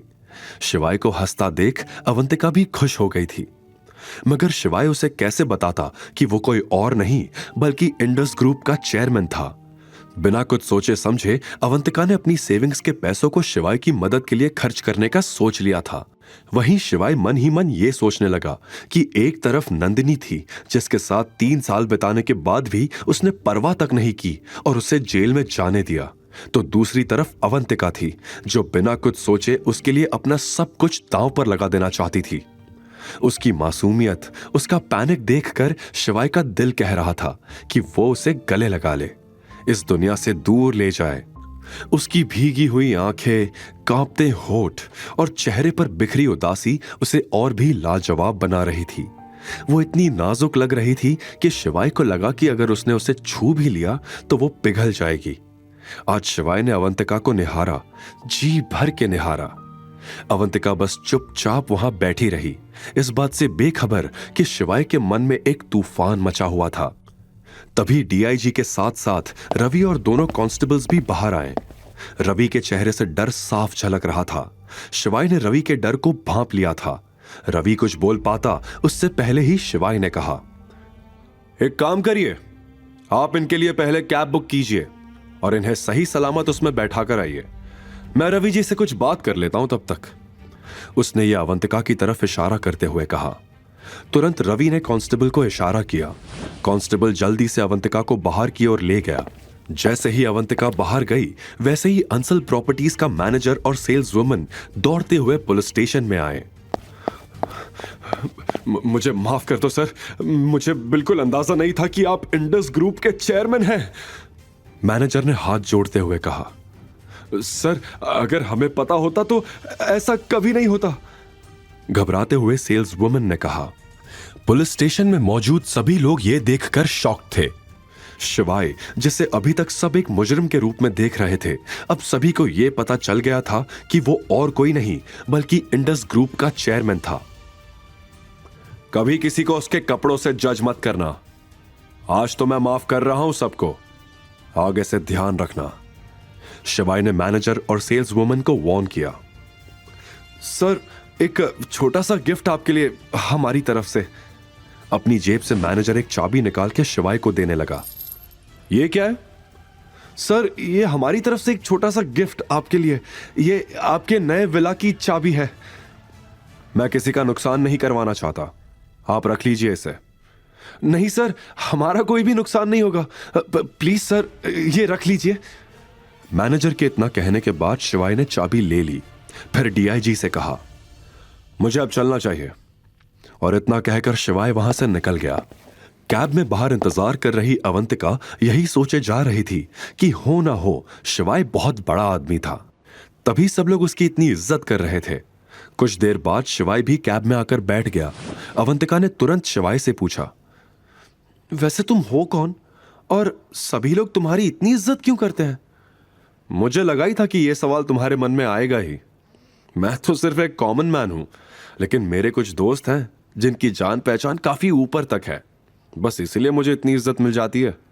शिवाई ने बड़ी काबिलियत से अवंतिका के सवाल का जवाब दिया। अवंतिका ने भी यह जवाब सुन के मान लिया कि शिवाई सिर्फ एक आम आदमी था। वो क्या चीज थी जो शिवाई को अपनी सच्चाई बताने से रोक रही थी? क्या अवंतिका के मन में भी शिवाई के लिए फीलिंग्स डेवलप होने लगी थी? शिवाई और अवंतिका कैब में बैठ गए और कैब अपनी मंजिल की ओर चल दी। हम कहां जा रहे हैं? अवंतिका ने कंफ्यूज्ड होकर शिवाई से पूछा। हम उनके पास जा रहे हैं जिन्हें मैं सबसे ज्यादा मानता हूं, जो मेरे कर्ता धर्ता और रक्षक हैं, शिवाई ने समझाते हुए कहा। अवंतिका मासूम नजरों से शिवाई को देखने लगी। उसे समझ नहीं आ रहा था कि शिवाई क्या कह रहा था। जो कुछ भी हुआ उसके बाद अवंतिका के मन में ढेर सारे सवाल उमड़ने लगे। कुछ ही देर में कैब श्री गेंदेश्वर द्वादश मंदिर के सामने आकर रुकी। अवंतिका कैब में बैठकर एकटक मंदिर को देखने लगी, फिर फौरन गाड़ी से बाहर निकल गई। शिव मंदिर देखकर उसे एकदम से अपना बचपन का प्यार, वो लड़का याद आ गया। वो भी तो शिव भक्त था, अवंतिका बार बार अपने मन में शिवाय की तुलना अपने बचपन के प्यार से करती थी और दोनों में काफी समानता पाती थी। अवंतिका तुरंत अपने ख्यालों से बाहर निकली और शिवाय के साथ मंदिर की तरफ जाने लगी। मंदिर के बाहर से दोनों ने प्रसाद और फूल लिया और कुछ ही देर में दर्शन करके लौट आए। दरअसल शिवाय को उसके बचपन का प्यार मिल चुका था, इसीलिए वो महादेव को धन्यवाद कहने के लिए अवंतिका के साथ मंदिर आया था। फिर दोनों वापस गाड़ी में बैठ गए और इस बार शिवाय ने कैब ड्राइवर को अंसल प्रॉपर्टीज की तरफ जाने को कहा। ड्राइवर शिवाय और अवंतिका को लेकर विला की ओर निकल पड़ा। शिवाय गाड़ी में चुपचाप बैठा था और अवंतिका उसे आश्चर्य से देख रही थी। गाड़ी में गुप्त सन्नाटा था। तभी अवंतिका की मीठी पर सहमी आवाज ने उस सन्नाटे को चीरते हुए कहा, शिवाय, आखिर तुम हो कौन? वो लोग तुमसे इतना क्यों डर रहे थे? क्या तुम किसी माफिया गैंग के लीडर हो? शिवाय ने अवंतिका के डरे हुए चेहरे को गंभीरता से देखा और फिर अचानक हंसते हुए पूछा, अगर मैं किसी माफिया गैंग का लीडर निकला तो क्या तुम मुझसे दूर हो जाओगी? फिर कभी मेरी शक्ल नहीं देखोगी या मुझसे नफरत करोगी? नहीं, ऐसा कुछ नहीं है, मैं तो बस। अवंतिका हिचकिचाते हुए रुक गई। शिवाय अवंतिका के मन का हाल समझ चुका था, इसलिए उसने धीरे से कहा, मैं एक नॉर्मल इंसान हूं, लेकिन बात यह है कि मेरा एक दोस्त है जो एक बहुत बड़ा बिजनेसमैन है। उसकी हर जगह बहुत रिस्पेक्ट है। उसी ने मुझे वो 3 करोड़ दिए थे। बस इसी वजह से वहां बैठे लोग उसका नाम सुनकर डर गए और मुझे छोड़ दिया। अच्छा, तो ये बात है। मैं तो डर ही गई थी। वैसे कौन है ये फ्रेंड जो अपने दोस्त को 3 करोड़ रुपए एक साथ देने को तैयार हो गया, वो भी आज के जमाने में? मैं इसका नाम जानना चाहूंगी। सब्र रखो अवंतिका, अभी कुछ ही दिन तो हुए हैं हमें मिले। धीरे धीरे तुम सब जान जाओगी कि मैं कौन हूं और मेरे सारे दोस्त कौन हैं। शिवाय ने गंभीरता से कहा। पता नहीं क्यों, पर अवंतिका का दिल हमेशा उसे कहता था कि शिवाय कभी उसे धोखा नहीं देगा और ना ही कभी झूठ बोलेगा। शिवाय के हाव भाव से अवंतिका को यकीन हो गया कि शिवाय सच कह रहा था। शिवाय सच ही तो कह रहा था। अभी वो एक नॉर्मल आदमी ही है, क्योंकि वो अपनी पिछली जिंदगी को अवंतिका के लिए कब का छोड़ चुका था। हालांकि वो पोजीशन आज भी शिवाय के लिए रिजर्व थी। वो जब चाहे वापस मेजर की पोजीशन ज्वाइन कर सकता था, लेकिन अभी शिवाय का एक ही मकसद था, अवंतिका के प्यार को पाना, उसे दुनिया की सारी खुशियां देना जो वो कर रहा था। अवंतिका, मैं तुम्हें अपनी सच्चाई कैसे बताऊं कि मैं ही तुम्हारा बचपन का प्यार हूं। मुझे डर है कि यह सच पता लगते ही तुम मुझे छोड़कर चली जाओगी, क्योंकि मैं नंदिनी का पति था और अपनी बहन के पति के साथ शायद तुम रहना पसंद नहीं करोगी। शिवाय अपने ही ख्यालों में डूबा था। वहीं नंदिनी और रेखा इस बात से परेशान थी कि अब वो बजाज कंपनी को कैसे बचाएगी। उनके पास तो इतने पैसे भी नहीं थे। मां, उस अवंतिका ने सारा प्लान खराब कर दिया। अगर वो उस दिन विकी के साथ चली जाती तो हम लोग आज इस तरह परेशान नहीं होते। अब तो बस मेरे बर्थडे का इंतजार है। दिनेश सिंह की मदद के बिना कंपनी को बचाना बहुत मुश्किल है। नंदिनी ने अफसोस के साथ कहा। एक बार दिनेश सिंह से तेरी बात पक्की हो गई, फिर मैं उस अवंतिका को अच्छा सबक सिखाऊंगी। इस बार सीधे स्वर्ग भेजूंगी उसे। रेखा ने दांत पीसते हुए कहा। दूसरी तरफ अवंतिका ने फिर कुछ सोचकर झिझकते हुए शिवाय से पूछा, शिवाय, पिछले कुछ दिनों से जितना मैंने तुम्हें जाना और समझा है, तुम बहुत काबिल हो। तुम्हारा दोस्त भी इतना अमीर है, तो तुमने आज तक नौकरी क्यों नहीं की? क्यों बजाज फैमिली में रहकर खुद को बेइज्जत होने दिया? शिवाय अवंतिका को बेबसी भरी आंखों से देखकर मन में सोचने लगा। सिर्फ तुम्हारे लिए अवंतिका, तुम्हें पाने के लिए मैं बजाज फैमिली में गया था, लेकिन मेरी किस्मत ने मुझे धोखा दे दिया। मैंने तुम्हारी जगह नंदिनी से शादी कर ली। अपने आप से यह कहने के बाद शिवाय ने गहरी सांस ली और फिर अवंतिका की तरफ देखते हुए बोला, सही वक्त आने पर तुम्हें सब बता दूंगा अवंतिका, मुझ पर भरोसा रखो। इस वक्त शिवाय की आंखों में अवंतिका के लिए बेपनाह मोहब्बत थी। वो अवंतिका को एकटक निहार रहा था। अगर दादाजी ने शिवाय को धोखा नहीं दिया होता तो आज शिवाय अवंतिका का पति होता। नंदिनी कितनी लकी थी कि उसे तुम्हारे जैसा पति मिला था। आज पहली बार मुझे उससे जलन हो रही है। अवंतिका ने शिवाय से उदासी भरे स्वर में कहा। शिवाय को समझ नहीं आ रहा था कि इस बात का वो आगे क्या जवाब दे। उसने ड्राइवर से गाड़ी की रफ्तार बढ़ाने के लिए कहा और 5 मिनट में वो दोनों निपानिया में स्थित अंसल प्रॉपर्टीज के मेन गेट पर पहुंच गए। अगर अवंतिका को विला पसंद आ गया तो आज ही यहां शिफ्ट हो जाएंगे, शिवाय ने मन में सोचा। इतने में अवंतिका ने चारों ओर मुआयना करते हुए पूछा, हम यहां क्यों आए हैं शिवाय?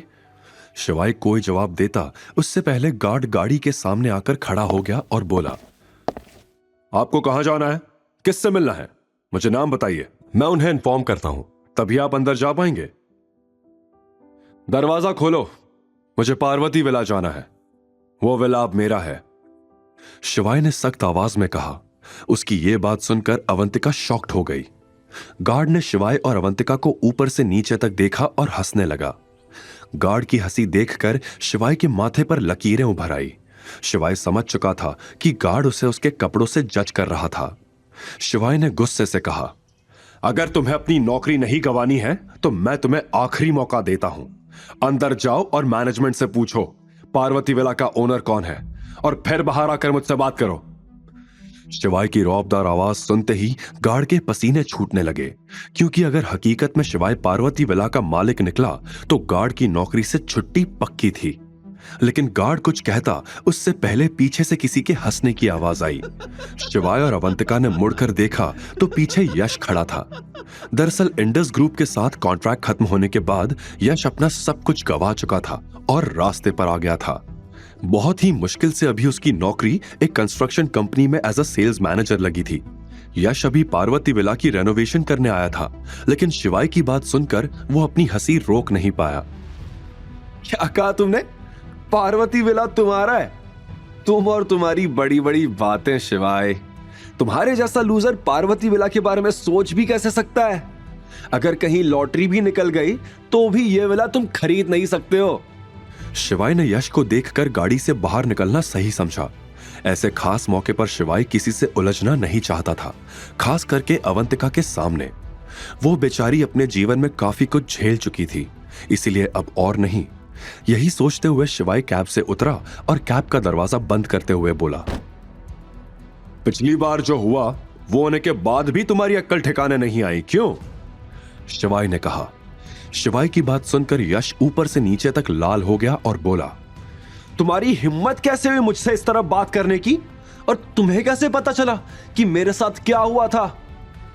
खैर, जो भी हो, मुझे नहीं जानना। मुझे तो एक अच्छी नौकरी मिल गई है, लेकिन मैं तुम्हें एक बात बता दूं कि अभी भी वक्त है, यहां से चले जाओ। विला के मालिक आ गए तो तुम्हारे लेने के देने पड़ जाएंगे। वैसे भी मुझे यहां काम है, मैं यहां पार्वती विला के रेनोवेशन के लिए आया हूं। ओनर आते ही होंगे, चलो जाओ यहां से। यश के पास एक अच्छा मौका था पैसे कमाने का।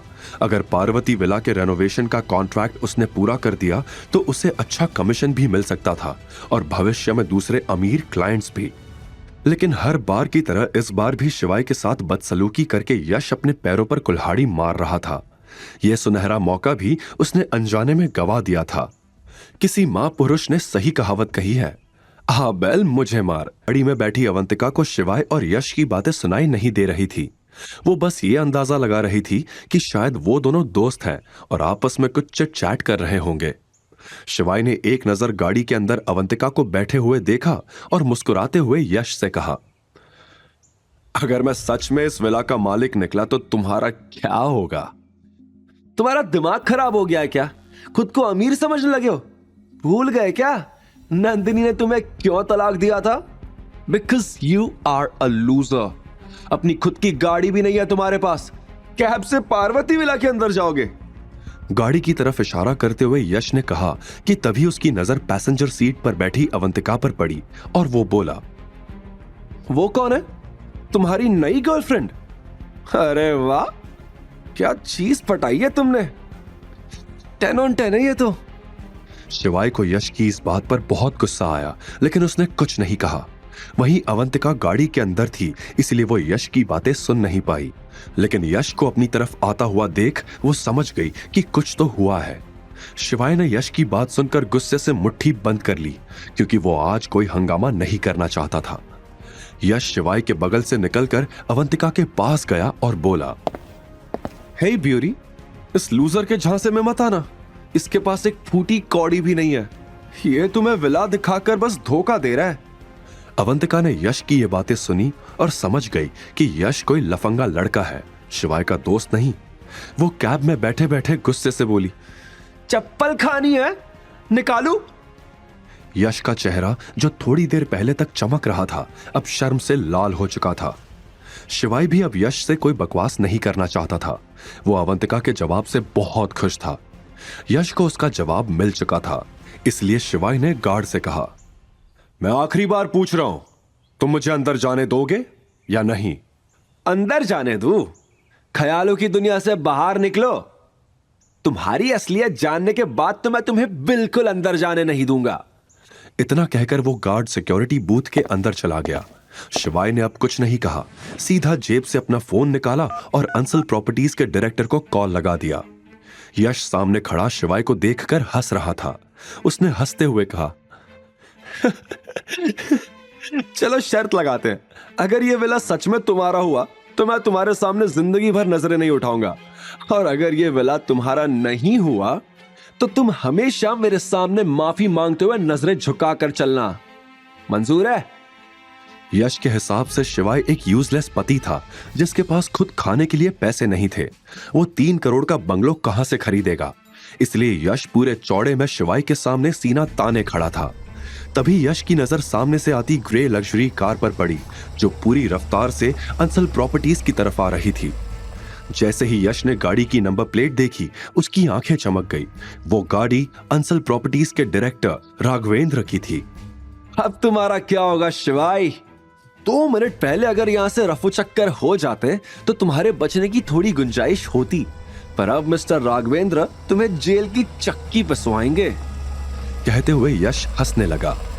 गाड़ी के मेन गेट पर रुकते ही यश तुरंत राघवेंद्र के पास उनसे हाथ मिलाने के लिए आगे बढ़ा, मगर राघवेंद्र यश को इग्नोर करते हुए अंदर गया और गार्ड को थप्पड़ जड़ दिया। और शिवाय सामने खड़ा मुस्कुरा रहा था। चारों तरफ सन्नाटा छा गया और यह मंजर देखते ही यश का चेहरा पीला पड़ गया। क्या होगा अब यश के साथ जब उसे सच्चाई का पता चलेगा? क्या अवंतिका भी आज शिवाय की सच्चाई को जान जाएगी? शिवाय कैसे करेगा इस सिचुएशन को डील? तुम्हारी हिम्मत कैसे हुई मिस्टर शिवाय से बदतमीजी करने की? बिना चेक किए तुमने उन्हें रोका कैसे? राघवेंद्र ने गुस्से से कहा, सर खुद देखिए, ये आदमी कैब से आया है और मिस्टर यश भी मुझे इस आदमी की सच्चाई बता चुके थे, इसीलिए मैंने इनको अंदर जाने नहीं दिया। गार्ड ने कहा, अभी के अभी यहां से निकल जाओ, कल से यहां दिखाई मत देना। राघवेंद्र ने चिल्लाते हुए कहा। गार्ड को समझ नहीं आ रहा था कि उसने कहां गलती कर दी जो राघवेंद्र उस पर इस तरह बरस पड़े। पीछे खड़े यश के भी होश उड़ गए। उसे भी समझ नहीं आ रहा था कि राघवेंद्र गुस्सा क्यों हो रहे थे। मुझे माफ कर दीजिए मिस्टर शिवाय, यह सब मेरी ही गलती है। मुझे गार्ड को आपके बारे में पहले ही इन्फॉर्म कर देना चाहिए था। Sorry for the inconvenience. ये नजारा देखकर यश की आंखें फटी की फटी रह गई। राघवेंद्र शिवाय से माफी क्यों मांग रहे थे? यश को अपनी आंखों पर यकीन नहीं हुआ कि यह सब क्या हो रहा था। उसने अपनी आंखें रगड़कर दोबारा देखा, लेकिन नजारा पहले जैसा ही था। इन दोनों का कहना है कि अंसल प्रॉपर्टीज में कदम रखना मेरी औकात के बाहर है। क्या आपको भी यही लगता है मिस्टर राघवेंद्र? शिवाय ने अपने दोनों हाथ अपनी जेब में रखते हुए पूछा। इतना सुनते ही राघवेंद्र का शरीर ठंडा पड़ गया। उसके गले में शब्द जम गए, जैसे किसी ने उसे बर्फ के बीचों बीच खड़ा कर दिया हो। हे भगवान, पार्वती विलास शिवाय का ना हो, वरना मेरी नौकरी खतरे में आ जाएगी। आज मुझे बचा लो। यश मन ही मन भगवान से प्रार्थना कर रहा था, लेकिन प्रार्थना करने से सच नहीं बदलता। इस वक्त शिवाय के चेहरे पर एक मुस्कुराहट थी। वो जानता था कि यश अब अपनी बची कुची इज्जत भी गवा चुका था। तुम लोग होते कौन हो ये बकवास करने वाले? पार्वती विला मिस्टर शिवाय का ही है और सारी फॉर्मेलिटीज मैंने खुद पूरी की है, समझे? राघवेंद्र ने चिल्लाते हुए कहा। यह सुनते ही यश की आंखों के सामने अंधेरा छाने लगा। यश को अचानक शिवाय की पुरानी बातें याद आने लगी। उसने नंदिनी को तलाक देते वक्त कहा था कि सब लोग पछताएंगे, वो सबको उनकी औकात दिखाएगा। शिवाय सच कह रहा था। यश का दिमाग इस समय घोड़ों से भी तेज दौड़ रहा था। वो एक एक करके सारे तार जोड़ रहा था। उसे याद आया कि जब वो इंडस ग्रुप में कॉन्ट्रैक्ट साइन करने गया था तब वहां भी शिवाय उससे मिला था और उसके ठीक बाद उससे बोला गया था कि कॉन्ट्रैक्ट कैंसिल हो चुका है क्योंकि उसने किसी इंपॉर्टेंट पर्सन को बेइज्जत किया था। उस दिन लिफ्ट में जाते वक्त शिवाय ने किसी को कॉल करके कॉन्ट्रैक्ट कैंसिल करने के लिए कहा था। मतलब वो नाटक नहीं कर रहा था, वो इंपॉर्टेंट पर्सन कोई और नहीं बल्कि शिवाय था। यश पागलों की तरह बड़बड़ाए जा रहा था। देखते ही देखते यश पागलों की तरह हंसने लगा और उसकी आंखों से आंसू बहने लगे। उसने शिवाय से कहा, अगर मुझे पहले पता होता मिस्टर शिवाय कि आप इतने बड़े आदमी हैं तो मैं कभी आपसे पंगा नहीं लेता और ना कभी नंदिनी से शादी करने की सोचता। मुझे माफ कर दीजिए मिस्टर शिवाय, ये नौकरी मुझे बहुत मुश्किल से मिली है। प्लीज मेरी कंप्लेंट मत कीजिएगा। शिवाय ने यश की बात का जवाब देना जरूरी नहीं समझा। वो अवंतिका के साथ कैब में बैठकर विला की ओर चला गया और उधर यश वहीं खड़ा शिवाय की कैब को अपनी आंखों से ओझल होते हुए देखता रहा और फिर हंसते हुए बोला, मेरा जो होगा सो होगा, लेकिन बजाज फैमिली और नंदिनी का क्या हाल होगा? उन्होंने 3 साल तक शिवाय को टॉर्चर किया है, वो तो सड़क पर आ जाएंगे। ये सोचते हुए यश बहुत खुश था क्योंकि नंदिनी ने उसकी जिंदगी बर्बाद की थी, इसलिए अब वो बजाज फैमिली की बर्बादी देखेगा। हालांकि यश अभी तक शिवाय की असलियत नहीं जानता था, लेकिन आज के तमाशे से वो इतना तो समझ चुका था कि शिवाय कोई बहुत बड़ा आदमी है जिसे ऑफेंड करना हर किसी को महंगा पड़ने वाला था। वहीं दूसरी तरफ नंदिनी अपने बिस्तर पर लेटी हुई थी। उसकी खुशी का ठिकाना नहीं था। फाइनली उसका बर्थडे प्लाजा होटल में होने वाला था जहां वो पहले कभी नहीं गई थी। रेखा की नींद भी इस वक्त उड़ी हुई थी। वो भरी दोपहर में नंदिनी के कमरे में आ गई और नंदिनी से बोली, नंदिनी बेटा, तुम्हें पता है आज टुडेज न्यूज मीडिया हाउस के चेयरमैन का कॉल आया था। वो भी तुम्हारी बर्थडे पार्टी में आ रहे हैं। इतने सारे लोगों के कॉल आ रहे हैं कि मैं बता नहीं सकती। तुम्हारे बर्थडे पर पूरे इंदौर शहर के रईस आएंगे। हम दिनेश जी को इस पार्टी के लिए थैंक यू जरूर बोलेंगे। उसकी कोई जरूरत नहीं है मां, अगर मेरी उनसे शादी हो गई तो थैंक यू किस बात का? नंदिनी ने हंसते हुए कहा और आईने के सामने खड़ी होकर अपनी खूबसूरती को निहारने लगी। इधर शिवाय और अवंतिका की कैब विला के सामने रुकी। अवंतिका कैब की विंडो से भौचक्की होकर विला देखने लगी। उसने आज तक सिर्फ इंटरनेट पर ऐसे विला देखे थे। उसने कभी सपने में भी नहीं सोचा था कि इतने बड़े विला को वो कभी सामने से भी देख पाएगी। अवंतिका ने फौरन इंटरनेट खोला और उस विला की कीमत ढूंढने लगी। शिवाय अवंतिका की इस हरकत को देखकर मुस्कुराने लगा। अवंतिका की मासूमियत को देखकर शिवाय बार बार उस पर फिदा हो जाता था। शिवाय अपना छोटा सा दिल हर बार अवंतिका पर हार जाता था। तुम्हें क्या लगता है, यह खूबसूरत है या नहीं? शिवाय ने पूछा। क्या तुम सच में इस विला की बात कर रहे हो? अवंतिका ने थोड़ा रुक कर जवाब दिया। ऑफ कोर्स, विला के बारे में ही पूछ रहा हूं। शिवाय ने कहा। जाहिर सी बात है, इतना महंगा विला है, खूबसूरत तो लगेगा ही। अवंतिका ने खुशी से उछलते हुए कहा। अच्छा, अगर तुम्हें इतना पसंद आ गया है तो तुम ही ये विला रख लो। शिवाय बोला और फिर उसने झिझकते हुए आगे कहा, मेरा मतलब है, अगर ये विला तुम्हें इतना ही पसंद है तो तुम भी यहां रह सकती हो। वैसे भी इतने बड़े विला में मैं अकेले कैसे रहूंगा? आज से तुम्हें उस घटिया हॉस्टल में जाने की जरूरत नहीं है। तुम यहीं रहो मेरे साथ। शिवाय की बात के जवाब में अवंतिका बोली, पर मैं यहां कैसे रह सकती हूं? लोग क्या कहेंगे? सबको एक और मौका मिल जाएगा मुझे जलील करने का।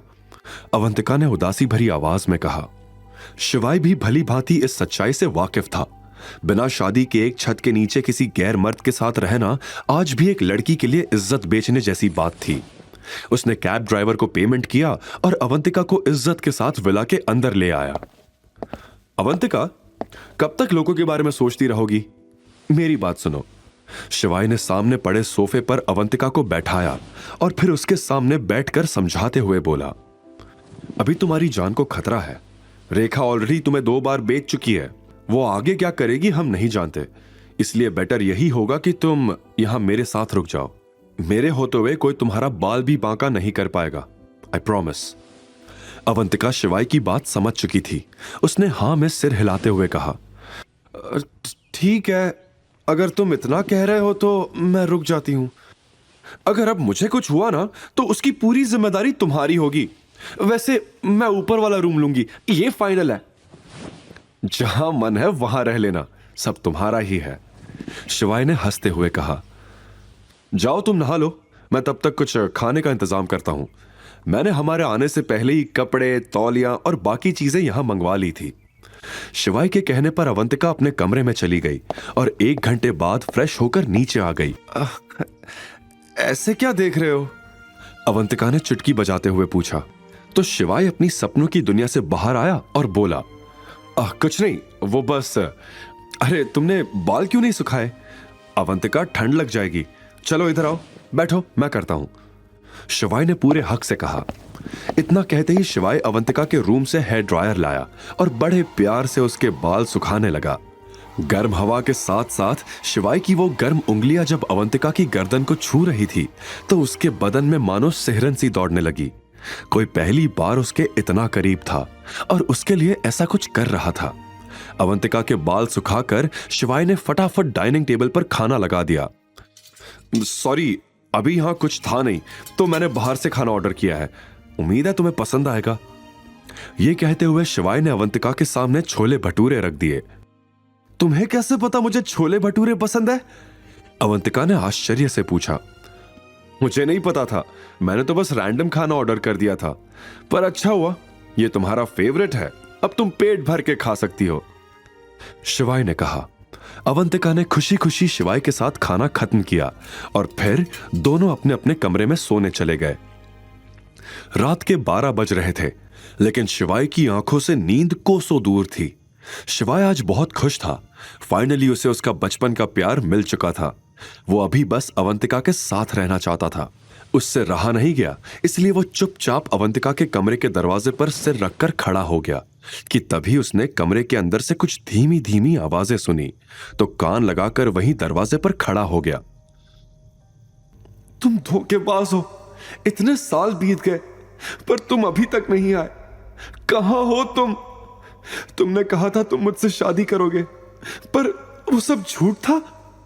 पता है, रेखा और नंदिनी ने मेरे साथ कितना बुरा बर्ताव किया है। मुझे मारा, पीटा और जलील किया। मैंने सब तुम्हारे लिए सहा था और तुम ही मुझसे मुंह मोड़कर चले गए। अवंतिका अपने कमरे में रोती हुई खुद से बातें कर रही थी। अवंतिका की बातें शिवाय के दिल में खंजर की तरह चुभ रही थी, पर वो चाहकर भी कुछ नहीं कर सकता था। अवंतिका, तुम आज भी अपना वादा निभाकर मेरा इंतजार कर रही हो। तुम तो इतनी खूबसूरत हो, तुम्हें कोई भी अच्छा लड़का मिल जाता, पर तुमने सच्चा प्यार किया था मुझसे, इसीलिए आज भी मेरे लिए रो रही हो। यह कहते हुए शिवाय की आंखें भीग गई। उसने अपने आप से आगे कहा, अवंतिका, मैं वादा करता हूं, आज के बाद तुम्हारे सारे सपने, सारी ख्वाहिशें पूरी होंगी। तुम्हारा ऐसा शानदार बर्थडे होगा कि पूरा इंदौर शहर देखेगा। तथास्तु। शिवाय ने खुद को संभाला और बालकनी की तरफ जाते हुए अपना फोन निकाल लिया। दिनेश, मैं आपको एक और जिम्मेदारी दे रहा हूं। 28 तारीख को प्लाजा होटल में बर्थडे पार्टी का अरेंजमेंट भी आपको ही करना है। याद रहे, यह सबसे शानदार बर्थडे पार्टी होनी चाहिए जो लोग सालों तक ना भूले। शिवाय ने धीमे लेकिन सख्त लहजे में कहा। बिल्कुल सर, जैसा आप चाहते हैं बिल्कुल वैसा ही होगा, आप एकदम निश्चिंत रहिए। दिनेश सिंह ने अटेंटिव होकर जवाब दिया। दूसरी तरफ नंदिनी मिस्टर दिनेश के साथ अपनी शादी के सपने सजा रही थी। उसे यकीन था कि इतने पैसे वाले आदमी से शादी करके वो जिंदगी भर ऐश करेगी। क्या नंदिनी का ये सपना पूरा हो पाएगा? शिवाय अवंतिका को कैसे बताएगा अपनी सच्चाई? और क्या सच जानने के बाद अवंतिका अपना लेगी शिवाय को? अगर तेरी शादी इंडस ग्रुप के मैनेजर दिनेश सिंह से हो जाए तो जरा सोच क्या बात बनेगी। रेखा ने काफी सोच विचार करके कहा। हल्की सुनहरी रोशनी में नंदिनी अपने कमरे में खड़ी आईने के सामने अपने खूबसूरत बालों को संवार रही थी। रेखा भी वहीं मौजूद नंदिनी से बातें कर रही थी। रेखा की यह बात सुनकर नंदिनी के होठों पर हल्की मुस्कान आ गई। रेखा धीरे धीरे उसके पास आई। उसकी आवाज में एक मिठास थी और आंखों में चमक। उसने नंदिनी से कहा, देख, दिनेश की उम्र 45 से ज्यादा नहीं होगी और तेरी खूबसूरती के आगे तो वैसे भी कोई उम्र मायने नहीं रखती। तुम दोनों की जोड़ी कमाल की लगेगी। नंदिनी ने एक नजर घुमाकर अपनी माँ की ओर देखा, फिर कंघी को टेबल पर रख दिया। फिर उसने रेखा का हाथ पकड़ के कहा, मॉम, अभी से इतने सपने मत देखो, क्या पता ऐसा ना हो। यह सुन के रेखा ने झटके से उसका हाथ छुड़ा लिया। उसकी आंखों में अचानक एक जुनून सा चमक उठा। रेखा बोली, शुभ शुभ बोल नंदिनी, ऐसा क्यों नहीं होगा? मेरी बेटी की खूबसूरती किसी फूल से कम थोड़ी है। मधुमक्खियां खुद खींची चली आएंगी। क्या मॉम, आप भी ना। वो फिर से आईने में अपने खूबसूरत चेहरे को निहारने लगी और मंद मंद मुस्कुराने लगी। रेखा अब उसके पीछे खड़ी हो गई। उसने नंदिनी के कंधों पर अपने हाथ रखे और आईने में उसकी आंखों में झांकते हुए धीमी आवाज में कहा, और तू खुद सोच, कोई बिना वजह ही तो 7 स्टार होटल बुक नहीं करेगा। और अगर ये बात भी नहीं बनी तो क्या हुआ? इंदौर शहर में अमीरों की कमी थोड़ी है, यहां नहीं तो कोई और सही। तू चिंता मत कर, तेरा नसीब सिर्फ और सिर्फ सोने से लिखा जाएगा। रेखा की इस बात पर दोनों जोर से हंस पड़ी। तभी नंदिनी की नजर घड़ी पर पड़ी। उसने रेखा से कहा, मॉम, काफी देर हो चुकी है, मुझे कल इंटरव्यू के लिए भी जाना है और अभी तो कितने लोगों को इनवाइट भी करना है। मॉम, इतना सब कैसे होगा? नंदिनी ने झुंझलाते हुए कहा, लेकिन रेखा को जैसे इन सब की परवाह ही नहीं थी। वो बोली, अरे क्यों चिंता करती है, सब अच्छे से होगा। लेकिन तुझे इंटरव्यू क्यों देना है? हमारी कंपनी तो अभी है ना। क्या फायदा ऐसी कंपनी का जिसमें पैसे ही ना हो? मॉम, आप खुद ही सोचो, अगर मेरी नौकरी इंडस ग्रुप में लग गई तो मैं दिनेश के ज्यादा करीब रह सकूंगी, साथ ही पैसे मिलेंगे वो अलग। प्राउड ऑफ यू मेरी बेटी, अब तो ये नौकरी तुझे ही मिलेगी। और वैसे भी मैनेजर दिनेश तुझ पर लट्टू जो है। यह कहकर रेखा की हंसी निकल गई, लेकिन नंदिनी को अब और कुछ नहीं सुनना था। उसने बेड पर छलांग लगाई और ब्लैंकेट में घुसते हुए बोली, good night mom, lights off करके जाना। रेखा ने उसे कुछ देर तक देखा, फिर मुस्कुराने लगी। उसने नंदिनी को अब और परेशान करना जरूरी नहीं समझा। वो धीरे से कमरे से बाहर निकल गई। कमरे में अंधेरा छा चुका था, लेकिन नंदिनी की आंखें अब भी खुली हुई थी। वो रेखा के सामने शांत बनी रही, लेकिन उसके मन में भी लालच बढ़ता ही जा रहा था। आखिर नंदिनी किस इंटरव्यू की बात कर रही थी और उसके बिजनेस का क्या हुआ था? क्या चल रहा था नंदिनी के खुराफाती दिमाग में? सुबह की पहली किरण शिवाय के लिए जीत की तरह थी। उसकी सबसे बड़ी चाहत थी कि वो अवंतिका के साथ एक ही छत के नीचे रह सकें, और आज वो सपना सच हो चुका था। इसी खुशी में सोफे पर लेटे लेटे शिवाय पूरी रात ख्यालों में खोया रहा और सुबह हो गई। फिर सुबह सूरज की पहली किरण के साथ शिवाय के मन में एक ख्याल आया, क्यों ना आज अवंतिका के लिए नाश्ता बनाया जाए। यह सोचते ही वो झट से किचन में पहुंच गया। पूरा किचन खंगालने के बाद उसने तय किया, आज पोहा बनेगा। प्याज निकालकर जैसे ही उसने काटना शुरू किया, तभी अचानक उसका फोन बज उठा। अपना फोन देखकर शिवाय दंग रह गया। उसे बिल्कुल उम्मीद नहीं थी कि नंदिनी उसे फोन करेगी। आखिर नंदिनी ने शिवाय को फोन क्यों किया था? आगे की कहानी जानने के लिए देखिए अगला एपिसोड सिर्फ पॉकेट FM के YouTube चैनल पर। और शिवाय एक विनाशक के सारे एपिसोड्स को सुनने के लिए डिस्क्रिप्शन में दी लिंक से डाउनलोड करें पॉकेट FM ऐप।